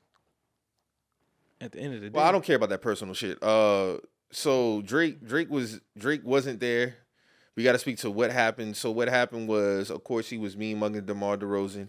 He got on the air and talked about how, if his jersey was raised to the Raptors, how he would snatch that shit down. And DeMar DeRozan was asked about it after the game. He was telling him, he better have a pretty big tall ladder or whatever the case may be. To me, the whole shit is funny. But I think it's more so funny on DeMar DeRozan's front than it is Drake's. I mean, I could probably kind of see why you would say that because, I mean, I get. All right, so this is my whole thing on this shit. Like, well, first of all, matter of fact, why do you think that it's funny? Well, DeMar DeRozan, you can't be on the Shannon Sharp show talking about how when you got traded, you was in a dark place, and Drake helped you get you out that place, and then you show up on a diss record, dancing at my ops concert, and have a placement in his video, and you still think we're gonna be cool? I'm only speaking off what I've seen and what I've heard come out your mouth. Yeah. This is somebody that helped you get you out a dark place. And this is what bothers me in terms of this whole conversation. I kind of leave the Drake conversation alone outside the music on socials because you'll get looked at as a dick rider. And I don't have time to be going back and forth with niggas about no dick riding. Yeah. The fact of the matter is I'm speaking from a logical standpoint. Anybody who's in that same position would handle that the same way. I'm not saying you go into a game mean mugging a nigga and be like, oh, fuck you and all this other shit. But I feel like people are using that to absolve DeMar DeRozan's accountability in this. And I can understand that. Because at the end of the day, me and you are friends. Yeah. Me and Reggie have a problem. I'll use Reggie as an example. Yeah. You my mans. Me and Reggie, we have a beef, right? Yeah. You done been in my house. We done, kicked it with each other. We cool. We done told each other certain shit, all this other shit. Reggie makes a diss record about me. You go to Reggie's concert. You dancing on stage with him. You then appear in Reggie's music video. Am I wrong for viewing you a certain way? I'm being logical here. No, you're not. You're not. I mean, and I get it from Drake's standpoint because and that's another thing that niggas really have to let go. We have to stop hanging on to the fact that it's Drake. Let's just look at it from a logical standpoint. Yeah, I get it. You get what I'm saying? Because people, it's easy. He is a punching bag. That's fine. Drake is a punching bag. But let's be real here. Mm-hmm. Yeah. Because I'm pretty sure, roles reverse. If you and Reggie had a beef, and I'm on that stage with him, Marcus, you're not going to look at me the same. Yeah, but I think those are things that get solved behind closed doors. It can be solved behind closed doors. But I'm talking about from a standpoint, some things may not be able to be handled behind closed doors. Because once I see you on that stage with that nigga, you know not to hit my phone. But shit, we don't know based off of our history. Because guess what? I didn't have to come out here and say DeMar was in my house crying after he got traded. You said that on your own. Marcus said on Shannon Sharp podcast that Mike got me out of dark place. I'm going off what was said. I'm not going up what was made up. Yeah. You got on that platform and said I helped you get you. That's not no low level friend shit. Yeah. You get what I'm saying? Yeah, of course. That's high level friend shit. Yeah. You volunteered that information. I didn't volunteer that information. So again, Drake is well within his rights to look at that nigga type of way. Yeah, I just look at it from a perspective like, okay, I mean, like I said, I understand where Brett coming from because this was somebody you considered your friend. But I think there had to have been like conversations at least on somebody's side because if we friends, but at the same time, no, you gotta look at it from it couldn't have been. Yeah, and I don't want this to look like I'm giving this nigga bail because I'm not. But let's be real here. If there was conversations had prior, Drake wouldn't have no smoke for that nigga. He wouldn't have had no smoke for him because he would already know what it was. But at the same time, he might know what it was, but he still could feel some kind of way, especially the way how this shit turned out. If that's the case, why he don't feel no type of way about Russell Westbrook? I mean, I ain't never seen exactly them. No, but at the same time, LeBron was just there on Friday, and they quote unquote said you want to follow that nigga. So where was the smoke for him? If him and LeBron James, he hasn't even been at a lot of games. This has been the only game I've seen Drake at this year. And again, is that for a reason though? Is that for a reason? Because like it's like you can't pull that stunt on LeBron. You can't sit there and me mug him. You can't pull that. If we want to say Drake is pussy when it comes to LeBron, fine. I don't give a fuck about that. If we want to say Drake is pussy when it comes to LeBron, let's say that. What I'm saying is he was there for a reason. And that reason was for Vince Carter's retirement jersey. Yeah, that's one reason. But you also there because you know Brett there too. Hold on. I'm not saying that. But let's focus on the dynamic here. The dynamic here and has been DeMar DeRozan. Mm-hmm. LeBron James wasn't in that music video. We've also seen LeBron James try to get out in front of it by putting the little OVO sneaker in the story and all this other shit, try to downplay whatever the case. I don't know what's going on. Yeah. What I do know is what's in front of me, and that's DeMar DeRozan and Drake. Drake is all I'm saying is, as a nigga who has a friend, if I see my friend on that stage to a nigga that I have a beef with, it will always be fuck you. But always. I can understand that. Of course. Because you ain't the average fan out here choosing sides. You supposed to be my nigga. That's different. But this is also different because this is not just some other dude you beefing with. This is also my friend. But this is somebody you gotta think. I am from here. I'm from here. This nigga this is from. And that's fine. If Kendrick is your friend too, call a spade then. Don't sit up here and say that, oh, both these niggas is my friends. No, you chose a side. Yeah, I mean, of course he's going to choose the home team. It's deeper than rap. But you chose a side on a deep front. You didn't choose a side on some rap shit. I mean, but at the same time, it's going to be both because this nigga is where he's from. There are And that's from the I'm not same saying area. Demar is wrong for anything. What I'm saying is he's wrong for viewing it as if you would still be cool with this nigga. Yeah, that's probably. He so. came out and said that after everything I'm saying, I'm not making up. Yeah. He came out and said that, oh, it ain't that. They still cool. They both still my friends. Drake not looking at it like that, bro. No. I'm just trying to paint a picture of understanding. But what it's gonna look like, because Drake came out on the losing end of a battle. See, the timing matters here. Had this happened in 2010, 11, 12, maybe whatever the case may be, it may be looked at as different. I don't know. But being at the fact that Drake lost, and let's be real here, he looks bad on it off rip because he lost. Yeah. But there's another element here of, is he not valid in feeling how he feels? He's valid because, that's why I'm saying let's take away Drake from it and insert yourself in this equation. How do you handle that?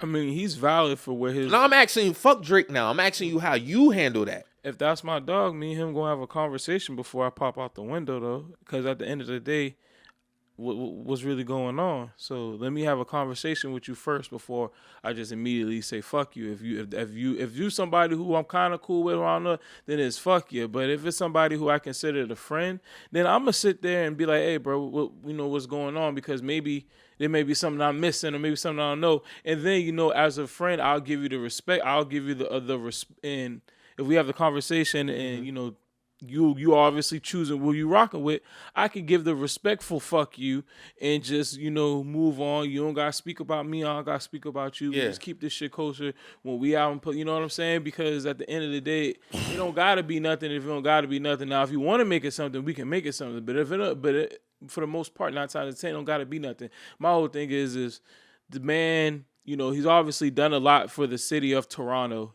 Demar Derozan. So when he asked him about the jersey shit, you could have easily said no comment or anything like that, but you went out your way to say, I'm going to go and snatch the jersey down. Like, nigga. And then, like I said, all that shit is like whole ass nigga shit. Like, you just going to sit there and stare at this nigga. Like I said, if I was Demar, I probably would have popped off on that nigga right then and there. I understand how you feel to an extent, but at the same time, bro, don't fucking play with me like that. Don't fucking play with me like that, my nigga. Like, because if you want to take it there, okay, we'll just take it there. But don't fucking play. Well, them niggas ain't going to fight right there on the court. I mean, because, like I said, this is a different league. Yeah. It's a different league. But, nah, dog. So what do you say to the person who says, fuck a conversation, you just dead to me? All right, well, but if you on that type of time, when I smack the shit out you, nigga, don't say nothing. Don't be on that time. When I go out there and I smack the fuck out of you, nigga, you know what it is, then. Because eventually, nigga, it's gonna be. There might be a point in time, because that's the thing. People always think that these things won't happen to them. These things can happen to you. The universe, it works in funny ways. It could be a point where these niggas could be at a hotel. So DeMar DeRozan was just faking a friendship then. I wouldn't say it's faking a friendship. People might have really had love for Drake, but at the same time, this right here is deeper than rap. It ain't no disrespect to you, but this my man. This my dog since way back. So it is what it is. I mean, if you want to call it pick a size, then fuck it. I don't know. I don't know. You could pick your side, but you don't gotta disrespect me neither, because I know at the end of the day, shit in line like let's say for instance, but your actions was disrespectful. I hopped in the video with my man who was dissing you, but dog. My dog, he came in with, you know what I'm saying? This still my nigga. But hold on. I wasn't fucking saying nothing. But let's be real here. I haven't known Kendrick and DeMar DeRozan have a close knit friendship like Drake and DeMar. But I know they're from the same city. Yeah. So I know off rip. Yeah, of course you want to see niggas from your city rise up. Cool. But I don't. You wasn't on. See, people keep absolving this. What DeMar DeRozan has said out his mouth. You said Drake helped you get you out of dark place, my nigga. You said that. So you saying don't disrespect me, my nigga. You was in my house after you got traded in a dark place. It's a different type of disrespect. You want to disrespect on some.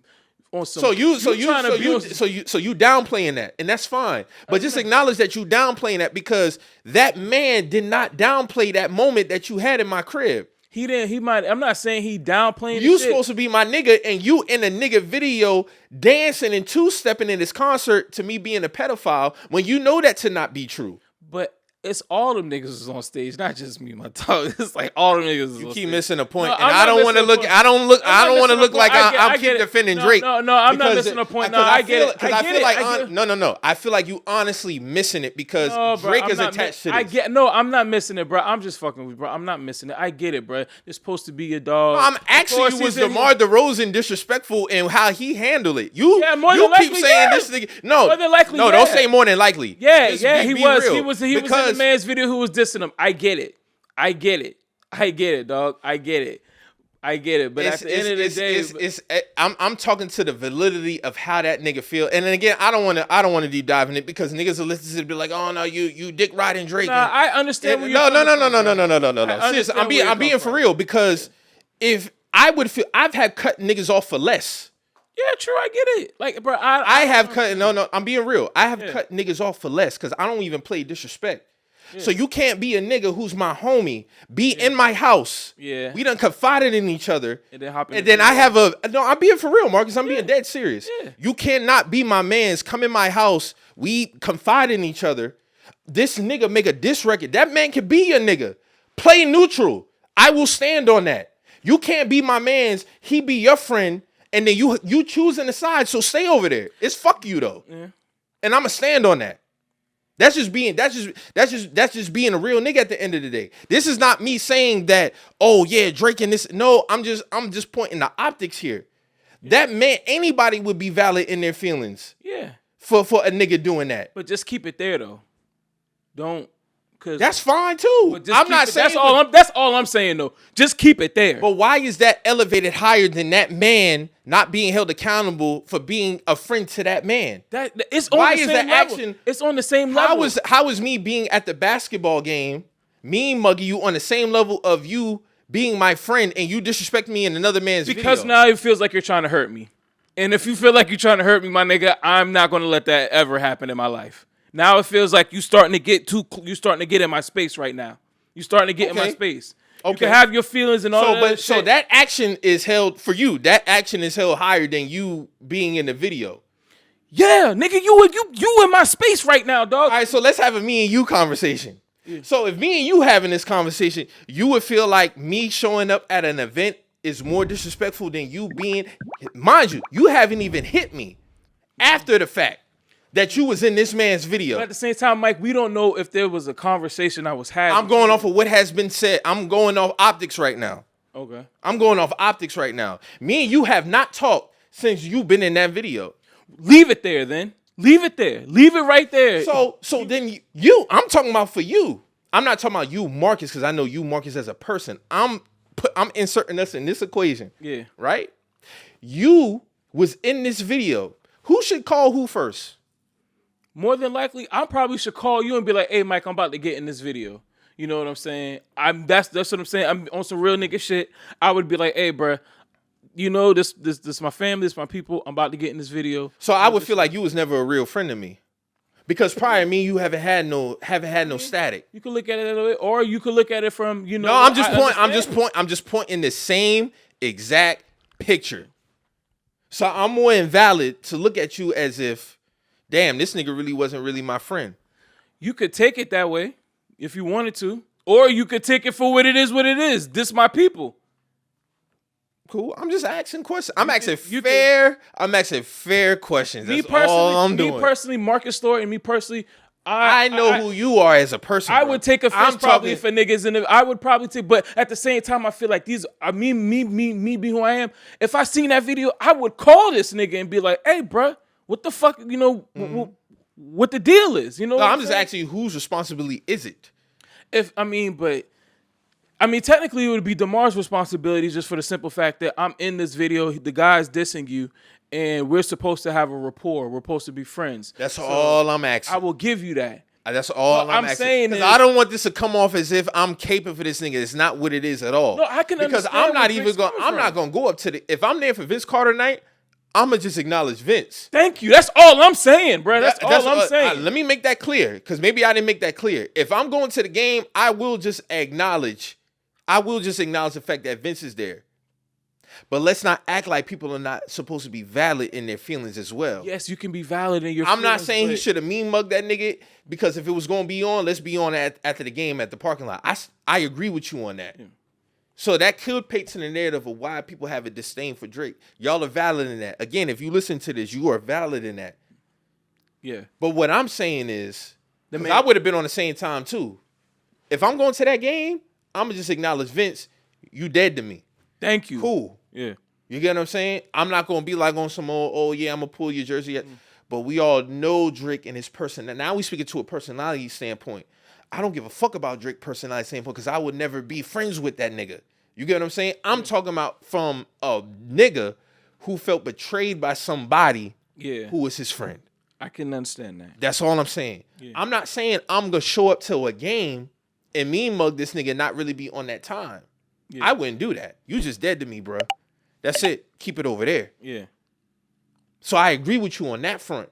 But there was a bigger conversation at hand in terms of, damn, this nigga really mad at Demar. Like, what the fuck going on? Like, bruh, the man said on another platform that this man helped him get him out a dark place. Yeah. He's supposed to be his homie. He in the music video dancing to this man being a pedophile. That's major shit. Yeah, that is. And I can understand, like, I get Drake's feelings. I get, somebody portraying. You handle that differently, though. I agree with you on that. You handle it differently. You don't gotta get on the shit and be like, oh yeah, I'm gonna pull your jersey down and all this other stuff. I agree with you on that. Yeah. I 100% agree with you on that. You don't do shit like that. Because if he dead to you, keep it dead, bro. Yeah. But if you gonna be on that time, go full way. Yeah. I am 100 because I'm on that. You get what I'm saying? If you gonna be on it full way, be on it full way. Don't get on the mic, be like, oh yeah, I'm gonna pull your jersey down, or the meme mug me, call me a pussy under my breath and all this other shit. Bro, if we gonna be on go, let's be on go. I 100% agree with you on that. 1,000%. But the other side of the coin is, there is a nigga inserted in this equation who said that this man helped me get me out of a dark place. True. And I was in this music video. That other man on the other side, he is valid to feel some type of way about that nigga. Yeah, I get that. I totally get that. I get that because at the end of the day, betrayal, you feel betrayed. Yeah, it's just about how you handle it. If you Drake, don't play it safe because we on this NBA court and niggas 9 times out of 10 we ain't gonna get into the static. Yeah. So if you gonna be into 100%, go full go, and you take whatever come with that. Yeah. I 100% agree with that. But there's a other side of that I feel like niggas are being disingenuous on. That's all I'm saying. I feel you. That's all I'm saying. I feel like niggas is being 100%. Drake, bruh, you ain't got to do all that. If you want to go full blow at that man, be all go. Yeah. It can be fucking, but don't come to the game and be on that. 9 times that we can't really get into it. That's the shit I'm talking about, bro. Playing it safe because you know we in this NBA arena. I could possibly be fined. I could get suspended, whatever the case may be. Bro, come. I got a house out here. Word.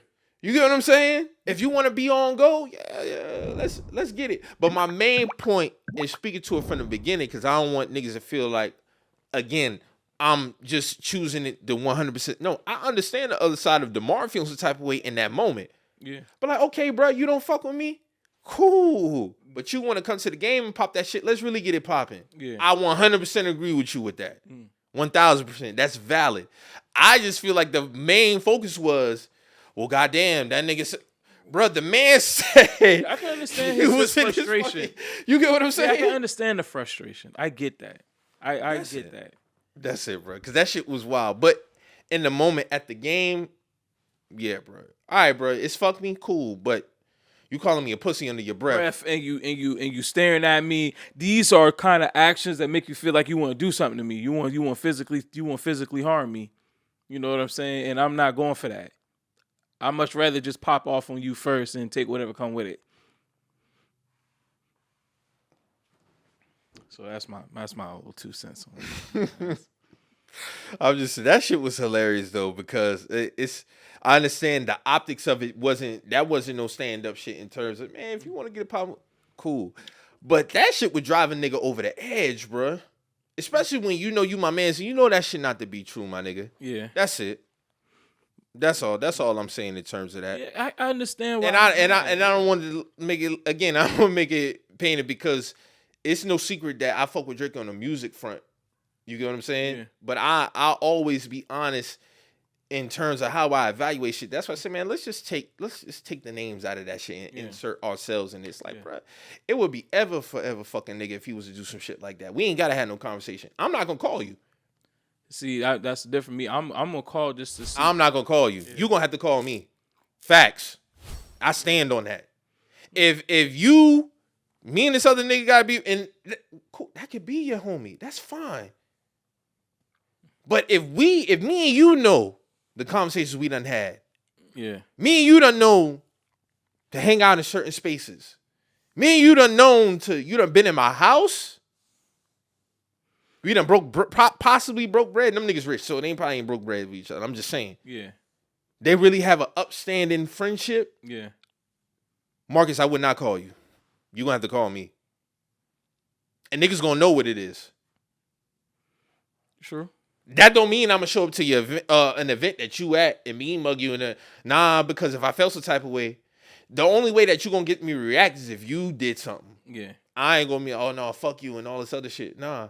Now if you try to come up to me act like we cool, hey, bro, stop it. Yeah. I ain't with all that neither. I ain't with that shit. Neither. That's why like, the conversation's got. That's for me. That's why I'm the type of nigga. The conversation got to get half. 100% because fact. once I know where you stand, because I might not know. There might be a reasoning for what happened or whatever the case may be. So maybe I just need to know what that's something about. happened on the timeline for you to just completely align. You ain't let me know. I don't know. I'm just going off the optics. Yeah. We've known prior to Drake and DeMar being cool. Yeah.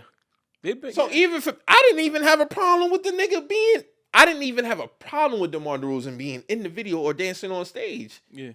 I'm only speaking from Drake's perspective. Yeah. Michael, don't have a problem with what DeMar Derozan did. Yeah. My issue with DeMar is, nigga, you thought Chelsea was gonna be cool after that. Yeah. That's what I laugh. Yeah. That's what I laugh at. True. That's true. Because at the end of the DeMar is not wrong for being in that music video or having a good time on that stage. Let me be clear. He is not wrong for that. Yeah. My issue with DeMar is, nigga, you thought he was gonna be cool. You thought you was still gonna be cool? Yeah. Nigga, you out your fucking mind. Nigga, you tripping. Yeah. That's my only issue with DeMar Derozan. He is well within his rights to be in that video and rep for his city because Kendrick Lamar's from that city and all that. Nigga, that's your friendship with Drake. I don't got that's y'all shit. My issue with DeMar Derozan and only is, nigga, you thought Chelsea was gonna be cool. Yeah. Nigga, you crazy, nigga. Cause again, you know what I'm applying? I'm applying logic here. Yeah. Anybody in that situation probably would be shitting. And that's why I'm looking at these niggas on social media talk that shit. Nigga, y'all have cut niggas off for less. Yeah. You telling me you wouldn't feel some type of way if a nigga was chilling? Yeah. I mean, you feel Come on, bro. You feel like a nigga playing both sides. Or like, there's ways, I mean, because, you could be neutral, but at the end of the day, like, I mean, I don't know, man, because it's like at the end of the day, this is still entertainment. I know in reality, in real world, being neutral doesn't really help you. Mm-hmm. You need to pick where you need to sit where you stand on. Mm-hmm. Being neutral doesn't really help in most situations. Mm-hmm. So that's all, man. That's all, man. You got anything else on that topic? Nah, man. I mean, on a lighter note, it was good to see the Vince get his jersey retired. Yeah, good to see, Vince. That was always I was my brother's favorite basketball player on the real, so I saw a lot of Vince Carter growing up.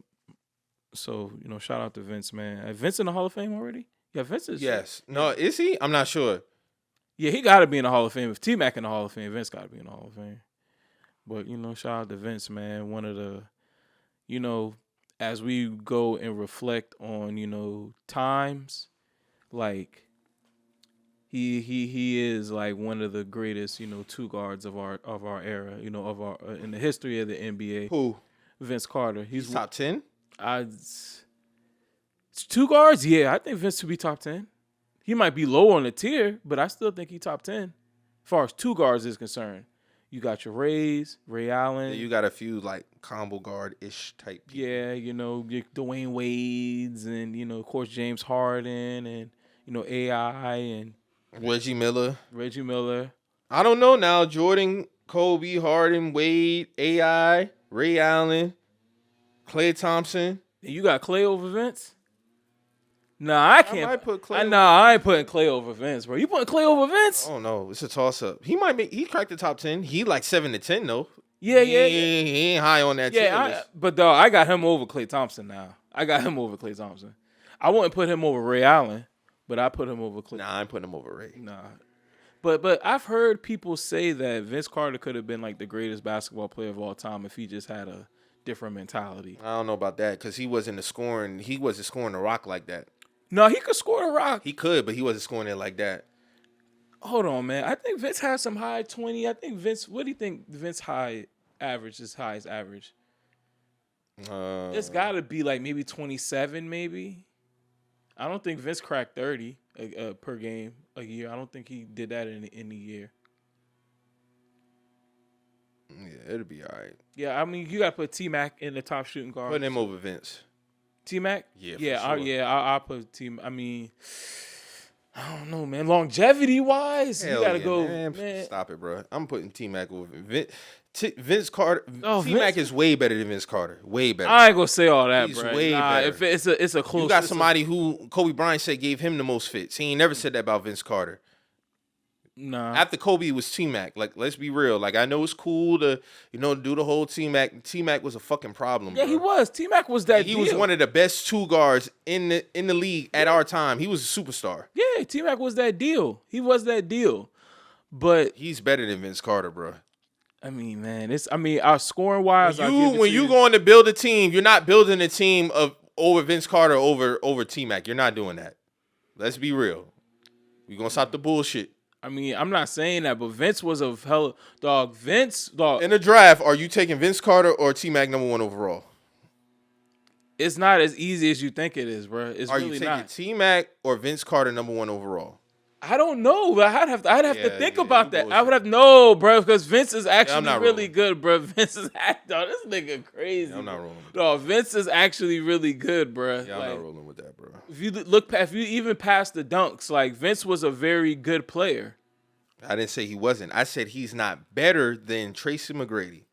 That's what I said. Hey, man, in the comments, who y'all going for, T-Mac or Vince? Like, Marcus, please. I'm not even about to ask. I'm going to ask, bro, because I think it's closer. I think it's closer than what you're giving it right now, bro. I really do. I really do think you're close. You're really shitting on Vince right now, bro. That's the problem. Closer. Every time we compare two people and we say one person is way better, you mean, you shitting on the main shit. But we gotta get out that mindset, but dog, bro. I mean, because I feel like you're kind of undermining Vince right now. Vince in terms of Vince Carter, yeah. In terms of T-Mac, yes, I am.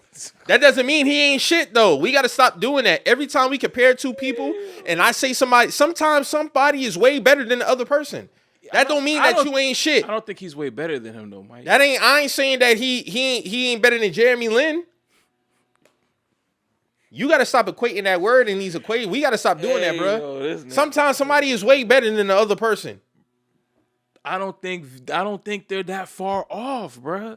He don't handle the rock like Tracy. He's not a 3-level scorer like Tracy. He is a 3-level scorer. Okay.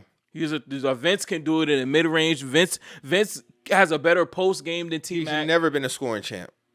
Of course, he's never been a scoring champ, but he's a good scorer too. He plays better defense than Tracy McGrady. You already know how I feel about that. But he's a better offensive he's a better rebounder than Tracy McGrady. He's a better passer than Tracy McGrady. All Tracy McGrady could really do better than T-Mac. I mean, than Vince is score. Vince has some good scoring seasons, bro. Would never take that away from Vince. Man, he's had 27 seasons, yes. But ultimately, bruh, Tracy McGrady got that over him. If it's not way better, he's better. Tracy's better. Man, I don't think it's that far off, bro. I don't think it's that far off, man. I really do not think this is that far off. If we go by player comparisons right now, of course, seasons. Skill-wise, he's not on his level. I stand on that. Skill-wise, he's not on Tracy. Vince can do a lot, bro. Vince can do. He don't got no handle like that, man. Okay, I'll give it to you. T-Mac got better handle, but I feel like Vince is a better Get into passer. a spot. Dog, Vince is so athletic. He don't really got to do much. I'm not saying we talking about another thing. And Tracy's just as athletic. So okay, I ain't gonna lie. If we going off of honors and awards, if we're going off honors, I'm talking about the complete package. Complete package. Even tape, it ain't close. Hey, I ain't gonna hold you. You might be. I mean, they're not far off from each other though. I'm not saying Vincent had a couple of 25-point seasons. I'm not saying that he did. Yeah, because He got a 27 season in there, if I'm not mistaken. Yeah, but Tracy was on another level. Yeah, Tracy McGrady's averaging 25 for 6-7 years straight. I think he got a 28 or 29 season in there. I could be wrong. All right, so if we're going off of course seasons, Vince played more. Of course, playoff appearances, Vince got more. Yeah, he definitely. He went further. Yeah. I mean, but if we're gonna go by awards, I will give it to you. T-Mac got accomplishment wise, T-Mac got more than him. First team All NBA, T-Mac got 2. Tracy McGrady Vince Carter got 0. All NBA teams. Just in total selections, whether first team and second team. Vince got 2, Tracy McGrady got 7. All right, bro. Yeah. Scoring leader. There's a reason why. Scoring leader, Vince Carter got 0, T-Mac got 2. Rookie of the year, of course, Vince got that. Points per game, Vince averaged rounding about 17. Tracy McGrady averaged 20. Rebounds, Tracy McGrady averaged 6. I thought Vince. Yeah, but just look I ain't gonna lie, Vince is low. I ain't gonna lie. Let's look at the peak of scoring though. The peak of scoring. Like Tracy averaged 32 in the season. You know how crazy that is? That's crazy. Niggas ain't eclipsed that really for real. What Joel Embiid win the scoring title averaging? 31? Yeah, 31. 32? And this is a way harder league back then. But okay, points per game. Vince had a 20. Vince averaged 28, rounding about. 28. Yeah. That was his best season. 2001. Tracy McGrady. But Vince also had better teams than T-Mac too. Yeah, cool. So I'll have to put that in. But you're not crazy. Averaging 32 in the season is averaging 28. That's. I don't think people we got so James averaged 36 and 34 back-to-back years. That's fucking insane. That's alien shit. Yeah, you don't see that. You don't see shit like that. Jordan averaged 37. Mm-hmm. Dog, Jordan almost averaged. He averaged over 30. I think 5 times. I could be wrong. I think he averaged more than 35 times, bro. I think really from 88 to 93, I think this nigga was averaging 30. Well, he averaged 30 for his career, so you're right. Yeah. Jordan averaged 30 for his career, so he averaged over 30 a lot. Yeah, so the best scorer ever. Mm-hmm. I mean, my opinion. The best as far as points per game, Tracy McGrady, of course, he's averaged as far as his best season. Tracy McGrady might be a better passer than T-Mac. Tracy McGrady almost averaged 7 dimes. He could be, but I'm taking Tracy over him. And I hate that you dragged me into this damn discussion. I feel but if you look at the stats, but if you look at the stats, bro, these stats are not far off, right? They're not far off. Again, salute, because we ain't spending too much more time on it. I feel you. Salute to Vince Carter on his retirement, well deserved. Yeah. So yeah, man. R.I.P. to Quincy Jones, man. Yeah. Quincy Jones passed, 91 years old, lived a fruitful life, man. Yeah. Fulfilled, goes without saying. Yeah. We know we can speak. You want to speak to the acts that he had? I mean, of course, the big dog, Mike. I feel like if you just listen to the radio, I feel like you listen to Quincy Jones. Yeah, that's really all you got to say. That's really all you got to say. If you listen to the radio, you listen to Quincy Jones. Yeah, Quincy Jones was a pioneer for real, bro. And then somebody, the greatest, probably record executive ever. The greatest record executive, the greatest producer. You know what I'm saying? Oh my God, let's just look at some of these acts he had, bro. You gotta think, man. He was literally, for somebody to be around literally every major since the 50s, every major artist to ever come across it, no matter what genre of music it is. I mean, he had Frank Sinatra, bro. You know what I'm saying? Sarah Vaughan, Peggy Lee. Man, he tapped into so many different elements. Michael Jackson, Diana Ross. I mean, my goodness, bro. Ray Charles, just everybody, every single act in music. Fresh Prince, executive producer of that. Yeah. Selected Will Smith for that. So, and even his lineage, his son did the Beef series. People don't even know that. I didn't know that. Yeah, you know what I'm saying? His son is real since the late 80s, 90s. This QD, I think his name is QD3. He did a lot in hip hop. So, shout out to bruh. His lineage, even from, his daughters, he's, the name is the Jones names is is well intact, bro. It's, the lineage gonna stay strong forever. Even though Quincy was a wild dude, but Hey man, Quincy lived a fulfilled life, bro. Yeah, That's all was you that can he really passed away say. like at 90, what, 91? 91. That's good. Hey, R.I.P. to the dude who played Candyman. He passed away yesterday. Oh damn, I didn't know Yeah, that. he passed away at 69. Man, crazy. Yeah, so Quincy had a Warner Brothers, Columbia, Mercury, A&M, Quest, Epic, ABC, Interscope. Yeah, man. Legendary. Jones produced 3 of the most successful albums by a pop star: Off the Wall, Thriller, Bad. All Michael Jackson. All Michael Jackson. That's In crazy. '85, he did the We Are the World. He conducted that. I remember that. Yeah. Jones composed numerous film scores, including The Pawnbroker, In the Heat of the Night, In Well, he Cold he Blood, tonight. The Italian Job, The Woo. Wiz, The Color Purple. He won the Primetime Emmy Award for Outstanding Music Composition for a series for Roots. He received the Tony Award for Best Revival of a Musical as producer for the revival of The Color Purple 2016. Yeah, he got in his bag, man. He got hella accolades. We can go all day, but I wonder how much Grammys he got. oh shit, He probably got like the most Grammys of all time. 28. Damn. 28 Grammy Awards. 28 of them things. A Primetime Emmy Award, a Tony Award, as well as nominations for 7 Academy Awards and 4 Golden Globe Awards. 28 Grammys, though. That's got to be the most. Could be. That's got to be the most, bro. That's crazy. 28 of them. 28 of them dang. Hey man, shout out to Michael Jackson too, bro. Like from you just said it, 3 of the most successful albums of pop, of all time, and they're all Michael Jackson albums. Mm-hmm. Come on, man. So speaking of Grammys, and again, R.I.P. to Quincy Jones, condolences to his family. So speaking of Grammy Awards, I'm only gonna speak to rap shit because that's all I care about. The Grammy nominations came out. Mm-hmm. That's all. So let's get into it. Oh, for the first time, I think for back-to-back years, no rap albums in the best album of the year category. What? Okay, so Andre 3000 in there for that Flute album. for the best album of the year, Yeah. man, get the fuck out of here, bro. With the rest of that other pop shit, country shit, whatever else is in there. Dog. All right, so best R&B album, Chris Brown for 1111. Mm-hmm. Leah Hathaway, Lucky Day, Mooney Long, and Usher. Okay. Best R&B performance. Who you think will win that one? Uh, Probably Usher.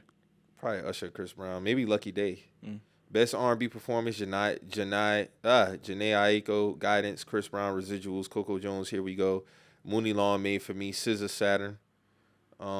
Best New Artist: Benson Boone, Sabrina Carpenter, Ray, Chappelle Roan, Shabuzi, Teddy Swims, Doechii.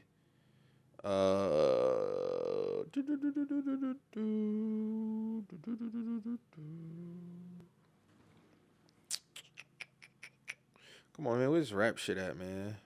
I know for the rap album of the year, I know they had J. Cole, Might Delete Later, Common, and Pete Rock.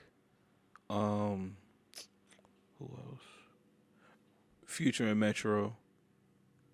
So all this alternative shit, man. They gonna put the rap shit at the bottom, huh? Yeah, I'm trying to think who else. Dolce is for rap album of the year too. Yeah, I think she was in there. And who else, man? Somebody else. Shit.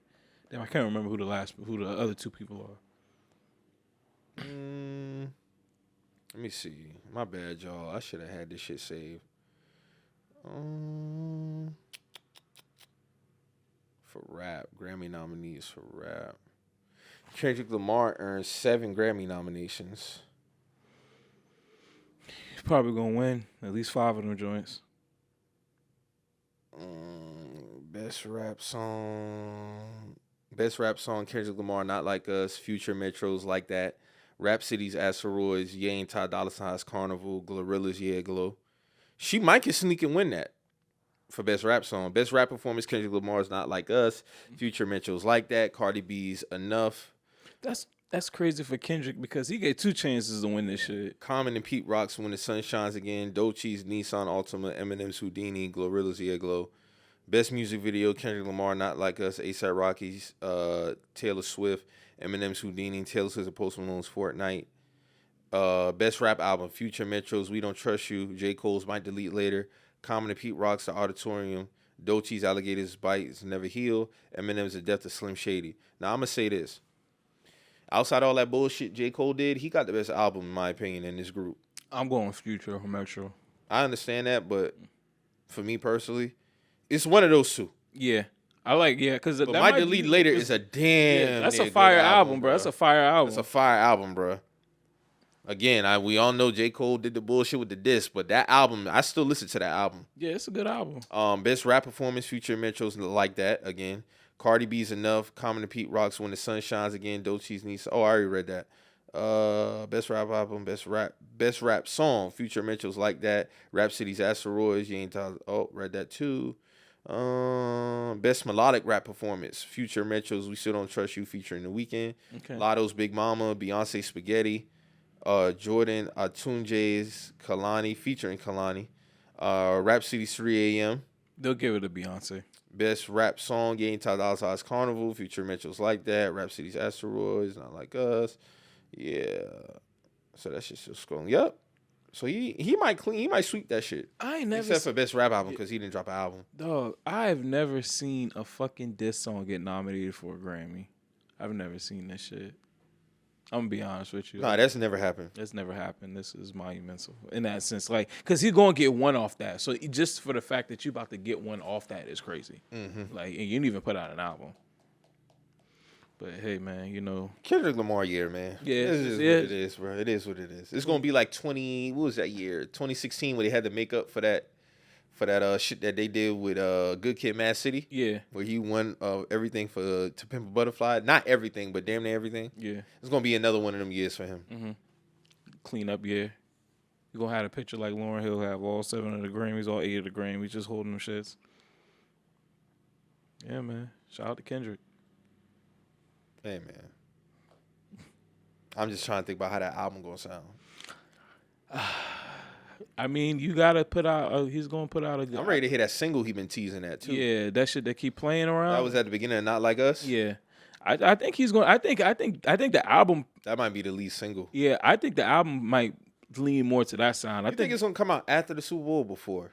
I think it's gonna come out afterwards, cause I think he's gonna have the performance, and after he perform it, then I'm gonna drop the album, and then once I drop the album, it's like a. Cause I didn't hit the Grammy stage. Now I'm about to hit y'all niggas with the album, and then that shit gonna come out. Again, and this is just shout out to Drake and Kendrick for just giving us like the moment of the year. And this is all original, mm-hmm. like music. It wasn't like no heavy sample shit. Yeah, that's one thing I get depend on Kendrick though to give us when it come to albums. He ain't gonna drown us out with no heavy sample shit. Yeah. Like he gonna give us some good music, bruh. So salute to Kendrick, man. Another great year. He gonna end the year on a high note. Excuse me, y'all. Going to the next year on a high note. So, yeah, man. You know everybody get all up in arms about that shit, too. So, yeah. So, what you think about the NBA so far right now, man? I was talking about that Joel Embiid shit before we get up out of here. Oh, yeah. They fucking docking his ass like we said. We did bring this up, so I don't know if the league is listening to us. What'd they hit him with? They hit him with, I think he got docked for the 3 games he didn't play. Okay. I think they docked him.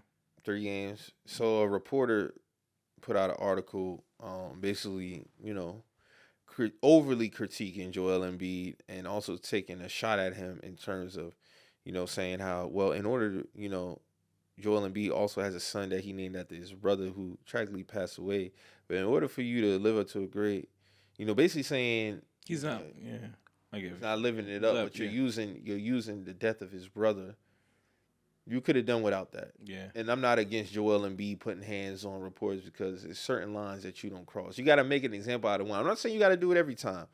But sometimes you got to make an example out of people know not to cross certain lines, bro. Everybody don't got that. Oh, no, like, some people going to see you about, especially dead relatives. Yeah, that's not called for. Like, bro, critique me, drill me, but don't use my brother as no crutch in my shit. Leave him out.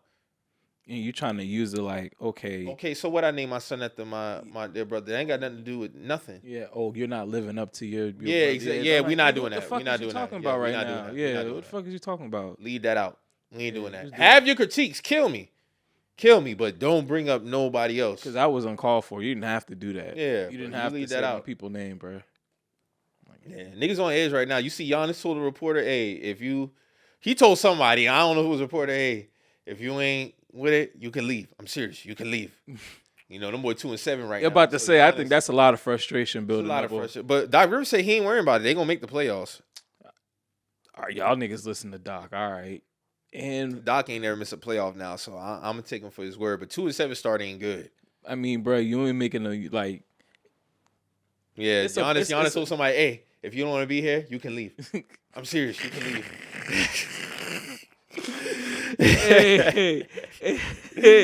Hey, them boy hot over there, boy. Bro. I can understand now because this is not what you're supposed to be starting. This is all a build up for him to cover up the fact that he really want to leave this shit. So this could be a valid reason for him to leave instead of him coming out and standing on his shit and be like, yeah, I was already planning on leaving out here. Not saying that you say that, but this is going to be a valid reason for him to push out the internal reason that he can't say as a want him to leave. Yeah, this would be, the whole the dropping clues. This is the dropping clues phase right now, like facts. But I think with Milwaukee, man, I think the writing is kind of getting bigger and bigger on the wall.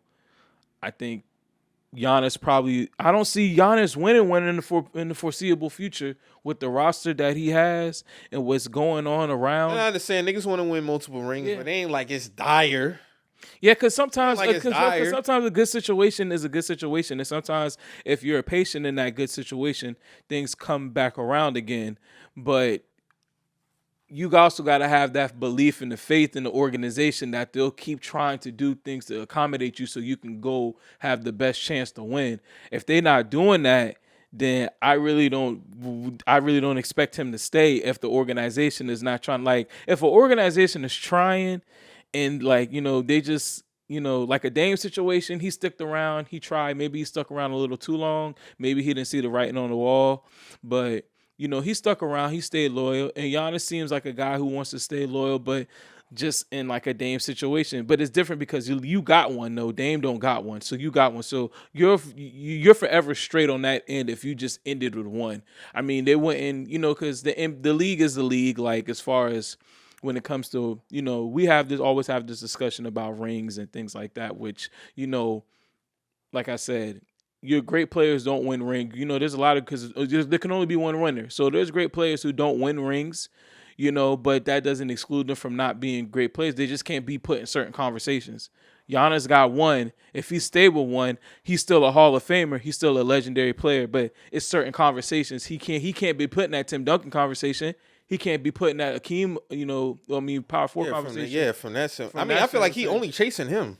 Yeah. I think he's the second greatest power forward. He's better than KG? Yeah. Okay.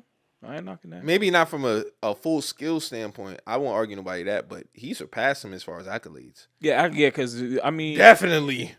Because how much Giannis is a two-time MVP, two-time DPOY, NBA Finals champ, NBA Finals MVP. Yeah. Yeah. He got him. He might not be as skilled as KG, but Giannis did a lot, and he not even 30 yet. Yeah, that's the crazy thing. Like, he might be 30. He might just had turned 30. Giannis still got, and the thing with Giannis is, even though he got at least four more years at a high level.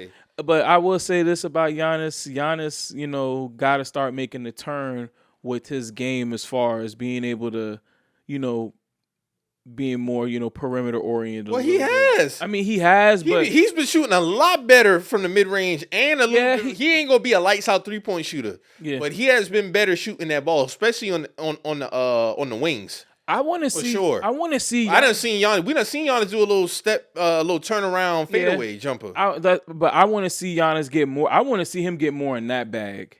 Because I want to see him get, like you said, shoot more mid-range. I want to see his post. I feel like he could have a great post-up game because of his frame. I feel like he's tall enough where he can, if he wanted to, go into like a turnaround hook shot, square his body, get his body aligned. He's tall enough to where nobody could block the shit. Mm-hmm. He's, if he had like a good 15 to 7, like automatic 17 footer, it will preserve your life in the league. You even look at a guy like Brook Lopez, I don't think he'll ever be as good a shooter as Brook Lopez, but I still think that Giannis, what I'm saying is I still think even at 30, I still feel like he's got a lot more to grow still in his game. So he could possibly be around here for like another.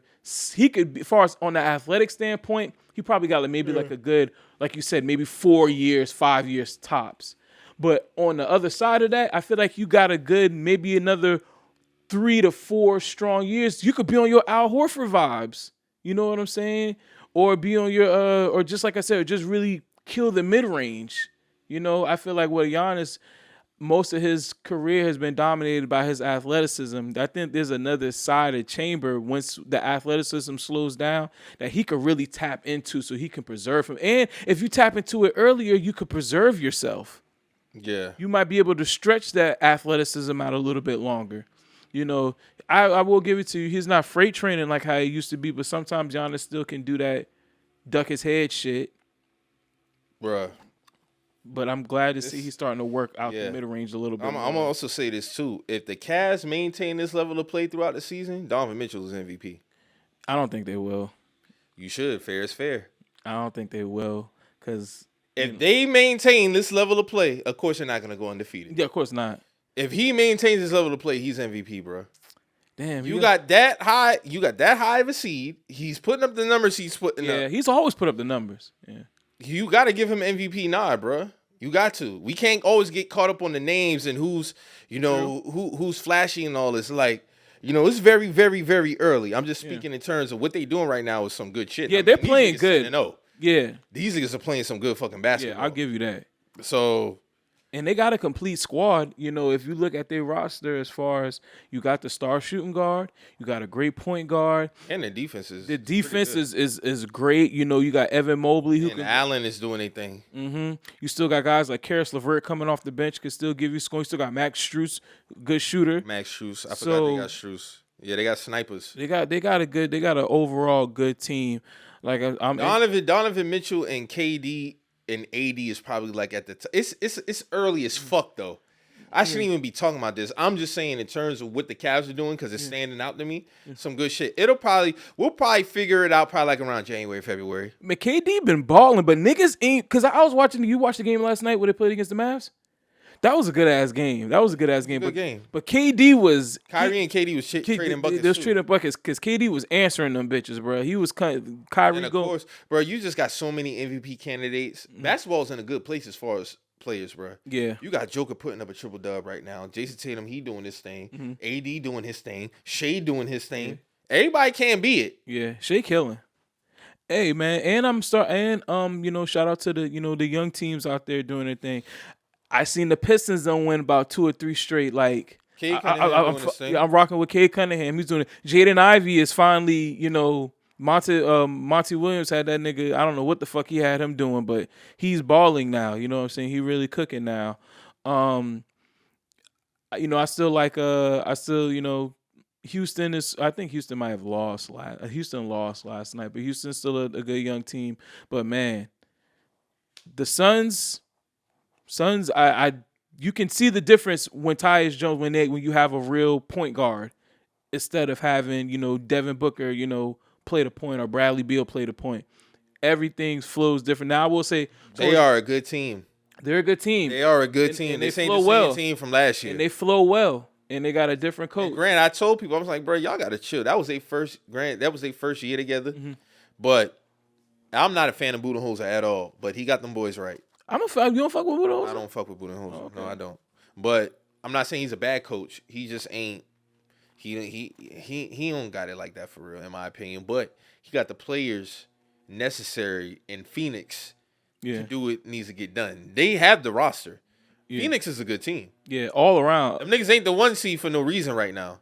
Now, of course, if they completely fall off the map, that's another conversation. But the Suns are looking like the team we expect them to be. Yeah. This is expected from me as far as how I evaluate the Suns. This is to be expected. Yeah, I just think that Tyus Jones addition really, really helped them because now people can just focus on what they need to focus on. Devin Booker can just focus on scoring, playing defense. Bradley Beal could just focus on scoring, playing defense. Same with KD. They got somebody when it starts to get because when I was watching that game, there was points where the Mavs looked like they could have pulled away, but Tyus Jones was being a point guard and he was hitting people when he at the right times and he even connected on a couple floaters. So it's good to see with the Suns, that looks like that was what they were missing as far as on the offensive end, because he really got them clicking as far as timing, knowing when to get people shots,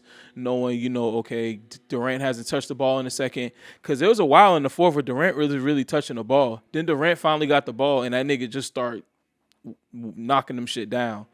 So, the Suns are a good team. My Lakers, we 4-4. We don't need to panic. We do need to make some roster adjustments to our bench, but I don't think we need to panic.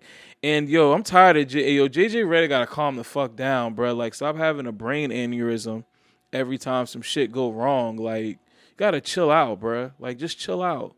Like, I ain't gonna lie, I feel him on that D-Lo where you seen that video where D-Lo got a shot blocked and he was shitting? That nigga is sorry.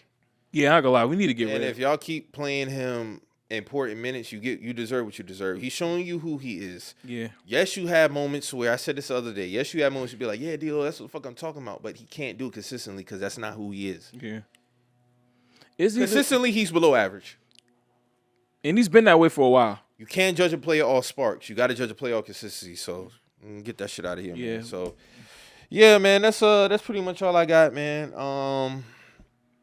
College football season is heating up. They just released the first college football playoff rankings. Oh, word? What's the word? Because, we got a 12-team playoff this year. So let me see what the fuck they got this shit looking like. College football rankings: Oregon 1, Ohio State 2, Georgia 3, Miami 4, Texas 5, Penn State 6, Tennessee 7, Indiana 8, BYU 9, Notre Dame 10.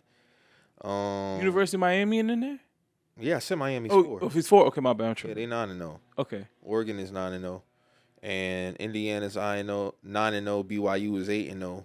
They're the only undefeated teams. And Army is 8-0, but they 25. Yeah. So yeah, man, we gonna see how this play. I'm excited about it. I feel like this shit is wide open. Yeah. There's nobody who's really ahead of the pack. I don't care what your record say. Yeah. Anybody can win this shit. If you was to ask me over the last couple of years who probably can win the Natty, I could tell you. This year, I can't tell you. Yeah, because everybody them in lose in at least 1 or 2 games. Mm-hmm. So, and you have a 12-team playoff, bro. That's dope shit. Yeah, because and the playoffs gonna start December 20th, I think. Because it used to just be 4, so now to have 12. 12, yeah.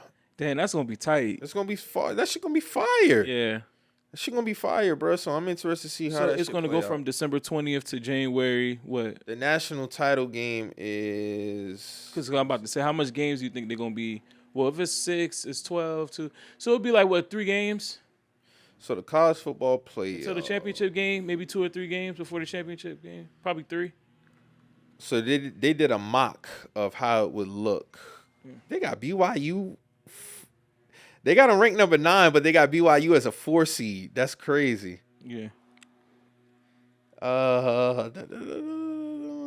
All right, so this bracket is used, the committee's top 25 rankings on. It's important to note that the 25 ranking does not always match the seed in the playoff. Okay.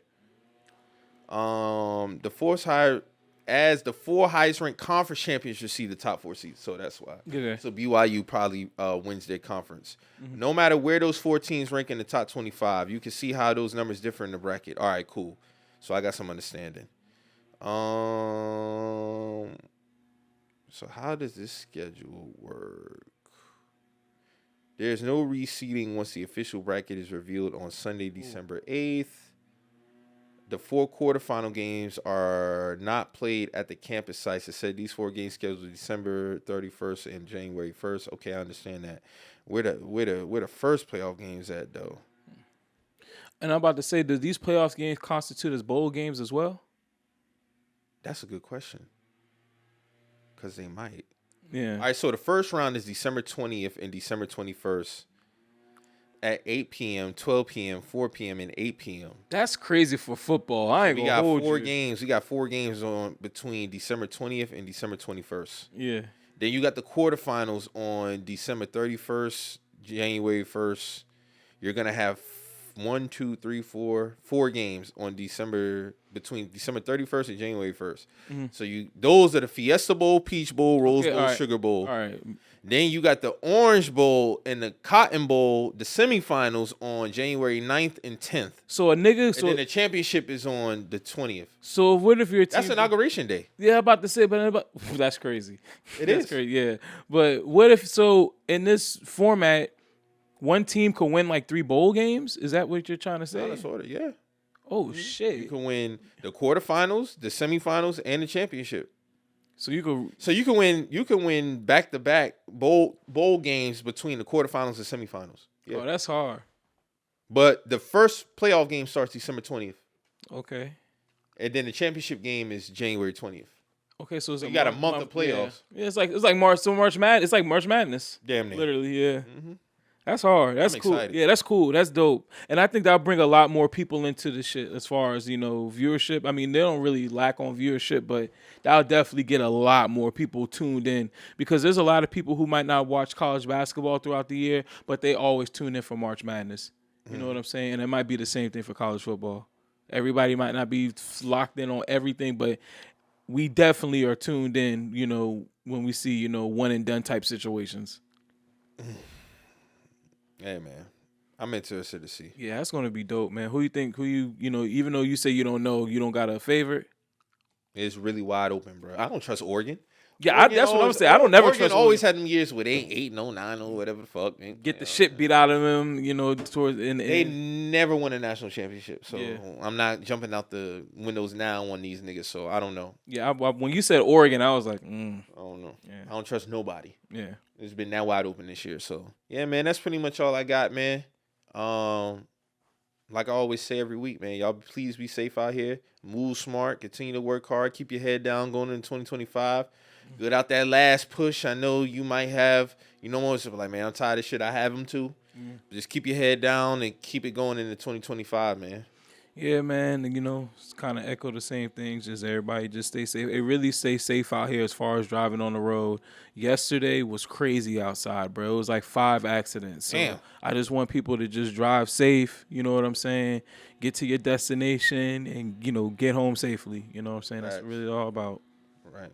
Yeah, man. So like we say every week, man, you hear anything on this show that gets you in your feelings, you feeling some type of way, always remember, we're just some messengers. We out.